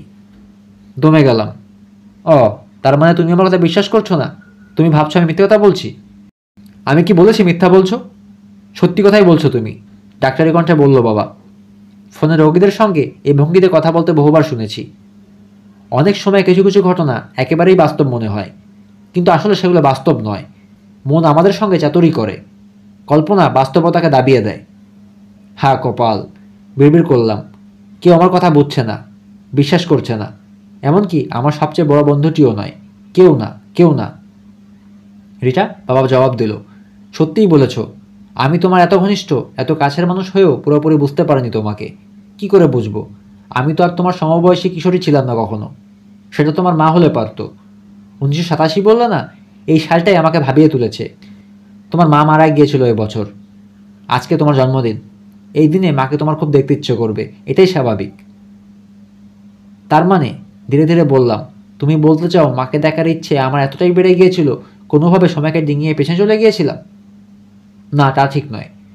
তবে মাকে দেখতে এতই ইচ্ছে করছিল, তোমার মনে হয়েছে তোমার মায়ের বেঁচে থাকার সময়ে চলে গেছো। তার মানে এখনও তুমি আমার কথা বিশ্বাস করছো না? কান্না এসে যাচ্ছিল আমার, জোর করে ঠেকালাম। বাবার দিক থেকে চোখ ফিরিয়ে বাইরের দিকে তাকালাম। বড় বড় ফোঁটা ক্রমাগত আঘাত হানছে জানালার কাছে। আমি বিশ্বাস করি বা না করি রিটা, বাবা বলল, সত্যিই যদি তুমি পিছিয়ে চলে গিয়ে থাকো, সাংঘাতিক ভাগ্য বলতে হবে তোমার। কতবার আমি পিছিয়ে যেতে চাইছি সেই সময়টাতে, কিন্তু কখনোই পারিনি। হঠাৎ করেই বাবার জন্য বড় মায়া লাগলো। বেচারা, মাকে অসম্ভব ভালোবাসতো। মার কথা মনে হলে ভীষণ কষ্ট পায়। আস্তে করে হাত বাড়িয়ে তার কাঁধে রাখলাম। পাশে কাত হয়ে আমার মাথায় চুমু খেলো বাবা। ঘুরে পেছনে তাকালাম। পেছনের সিটে লাল কাগজে মোড়া একটা বড় বাক্স। ওটা আমার জন্মদিনের কেক, তাই না? হ্যাঁ, জবাব দিল বাবা। মল থেকে যখন ফোন পেলাম, তখনই বুঝতে পারলাম তোমার মনের অবস্থা কী হবে। তোমাকে খুশি করার জন্যে কেকটা কিনে নিয়েছিলাম। বললাম না, পৃথিবীতে আমার বাবা আমার সবচেয়ে বড় বন্ধু। কি বলছে তোমাকে ধন্যবাদ দেবো বাবা? নাক টানলাম। ঠান্ডাটা ধরতে আরম্ভ করেছে মনে হয়। আমি সত্যিই এখন খুশি। বুন অঞ্চলের ভেতর দিয়ে যাচ্ছে তখন। গাড়ির ছাদে তবলা বাজাচ্ছে বৃষ্টির ফোঁটা। কুয়াশা এত ঘন হয়ে গেছে, সামনের 15 ফুট দূরেও দৃষ্টি চলে না। আর ঠিক এই সময় ঘটল অঘটনটা। দমনার জন্য থামল রবিন, কিন্তু তাকে চুপ থাকতে দিল না মুসা আর জিনা। থামলে কেন? চেঁচিয়ে উঠল মুসা, পড়ো পড়ো। তারপর? অঘটনটা কি? জিনা উত্তেজিত, পড়ো জলদি। কপালে বিন্দু বিন্দু ঘাম জমেছে রবিনের। হাতের উল্টো পিঠ দিয়ে মুছে নিয়ে আবার পড়তে শুরু করলো। চলতে চলতে বন্ধ হয়ে গেল গাড়ির ইঞ্জিন। চুপ হয়ে গেল রেডিও। বাতি নিভে গেল, যেন চলতে চলতে মরে গেল গাড়িটা। কোনো মতে স্টার্ট করতে না পেরে বৃষ্টির মধ্যে ছাতা আর টর্চ হাতে নেমে গেল বাবা। হুট তুলে খানিক্ষণ ইঞ্জিনের একটা নাড়াচড়া করলো, চালু করতে পারল না। ফিরে এসে ড্রাইভিং সিটে বসলো বাবা। আশ্চর্য, মনে হচ্ছে কেউ যেন ব্যাটারির সমস্ত শক্তি শুষে নিয়েছে। অল্টারনেটর ঠিক, কোনো লিক টিক নেই। বজ্রপাতের জন্য নয় তো? জিজ্ঞেস করলাম। হতে পারে, কিংবা ভিনগ্রহবাসীর মহাকাশযান। রসিকতা করলো বাবা। ইদানিং রকি বিচের বাসিন্দারা কীভাবে ইউএফও নিয়ে মেতে উঠেছে জানা আছে তার। দূর, ইউএফও না ছাই, আকাশে তো কোনো আলোই দেখছি না। কি করব এখন? কাছেই একটা গ্যাস স্টেশন আছে, মেকানিক আছে কিনা দেখতে পারি গিয়ে। তুমি গাড়ির মধ্যে বসে থাকো, গাড়ি পাহারা দাও। নেকড়েরা ঘিরে ধরলেও গাড়ি থেকে বেরোবে না। এই শেষ কথাটাও বাবা রসিকতা। একটা সিনেমায় বনের মধ্যে গাড়ি খারাপ হয়ে যাওয়ায় ছবির বাবাকে বেরোতে হয়েছিল তার মেয়েকে রেখে। নেকড়েরা ঘিরে ধরেছিল গাড়িটা। ভয়ে গাড়ি থেকে ছুটে পালাতে চেয়েছিল মেয়েটা। মর্মান্তিক পরিণতি ঘটে তার। কথাটা মনে করিয়ে বাবা বরং ভয় ধরিয়ে দিল আমার। বাইরের অবস্থাটা খুব খারাপ। চাঁদ নেই, ঘুটঘুটে অন্ধকার। গাড়ি খারাপ হয়েছে একেবারে নির্জন জায়গায়। ছাতা টর্চ হাতে আবার বেরিয়ে গেল বাবা। ঝড় বৃষ্টির মধ্যে নিচে নিচে এগিয়ে যেতে দেখলাম টর্চের আলোটাকে। কমতে কমতে হঠাৎ মিলিয়ে গেল। বাবাকে গিলে নিল যেন প্রবল বৃষ্টিপাত আর ঘন কালো অন্ধকার। একা বসে রইলাম গাড়ির মধ্যে। তবলায় টোকার বিরাম নেই, গড়িয়ে গড়িয়ে আসতেই আছে কুয়াশা, পেঁজা তুলোর মতো ঘিরে ফেলছে সব কিছুকে। বিদ্যুৎ নেই, উইন্ডশিল্ড ওয়াইপার চলতে পারছে না, সামনে জানালার বাইরে যাকে লাগছে একটা ভেজা ব্ল্যাকবোর্ডের মতো। নিজের অজান্তে গায়ে কাটা দিল। গাড়ির মধ্যে থাকাটা নিরাপদ কিনা বুঝতে পারলাম না। এই স্বপ্নে যতই ভাববো ভয় বাড়তে থাকবে, তাই বর্তমানের ভাবনা মন থেকে ঝেড়ে দূর করে দিয়ে অন্য চিন্তায় মন দিলাম। সারাটা দিন যা যা ঘটেছে, বিশেষ করে মলে, সেটা নিয়ে ভাবতে লাগলাম। বাবা হয়তো ঠিকই বলেছে, কল্পনাতেই আমি সময় পেরিয়ে গিয়েছিলাম। একটা ঘোরের মধ্যে চেঞ্জিং রুম থেকে বেরিয়ে দোকানের বাইরে চলে গিয়েছিলাম। ক্লডিয়া অন্য কাজে ব্যস্ত ছিল বলে আমাকে দেখেনি। কিন্তু কল্পনা কি এত বাস্তব হয়? নাকি মাথা খারাপ হয়ে গেছিল আমার, উল্টাপাল্টা ভুলভাল সব দেখেছি? এমন একটা পর্যায়ে চলে গিয়েছিল মন, যেখানে কল্পনা আর বাস্তবের প্রভেদ করা কঠিন ছিল। পাগল হয়ে যাচ্ছি না তো? অস্বস্তি ভরে নড়চড়ে বসতে গেলাম। সিটবেল্ট পরাই আছে, খুলতে যেতেই স্কার্টের পকেটে খসখস করে উঠল কিছু। একটা কাগজ, বিজ্ঞাপনের ছেলেটা দিয়েছিল। এক সেকেন্ড, বিজ্ঞাপন? এই তো প্রমাণ। এতক্ষণ মনে পড়েনি। আর কোনো সন্দেহ নেই, কল্পনা নয়, সত্যি সত্যি সময় পেরিয়ে অতীতে চলে গিয়েছিলাম আমি। পকেট থেকে কাগজটা বের করে পড়ার চেষ্টা করলাম। কিছুই দেখা যাচ্ছে না। বিদ্যুৎ চমকালো, সবুজ রঙের কাগজ। আবার বিদ্যুৎ চমকানোর অপেক্ষায় রইলাম। যতবার চমকালো একটু একটু করে পড়তে লাগলাম। দোকানটার গুণগান করেছে। ক্রিসমাসে কিছু জিনিস খুব সস্তায় পাওয়া যাবে, সে কথা লিখেছে। তবে আমার কথা সাপেক্ষে প্রমাণ করার মতো তারিখ বা সন লেখা নেই। পেছনটা উল্টে দেখলাম। আকাশ চেয়ে দিল বিদ্যুতের নীল শিখা। গুরু গুরু শব্দ কেঁপে কেঁপে চলে গেল এক প্রান্ত থেকে আরেক প্রান্তে। আমাকে অবাক করে দিয়ে স্পষ্ট যেন একটা পরিচিত হস্তাক্ষরে লেখা দেখতে পেলাম। না, তুমি পাগল নও, তবে মস্ত বিপদের মধ্যে রয়েছ। কেকটা বের করে হাতে নিয়ে নাও এখনই। লেখা বলছে পাগল নই, কিন্তু আমার মনে হলো বড্ড পাগল হয়ে গেছি, একেবারে উন্মাদ। কেক বের করলে কি হবে? আবার পড়তে গেলাম লেখাটা। নেই, সেই ফোন নম্বরটাই শুধু। না, সত্যি সত্যি পাগল হয়ে গেছি। ভয় দুর্বল করে দিল আমাকে, কিন্তু কৌতূহল দমাতে পারলাম না। আর একবার বিদ্যুৎ চমকাতে কাত হয়ে পেছনের সিট থেকে তুলে আনলাম কেকের বাক্সটা। কিন্তু তেমন ভারী লাগলো না। বোমা থাকলে নিশ্চয়ই অনেক বেশি ভারী হতো।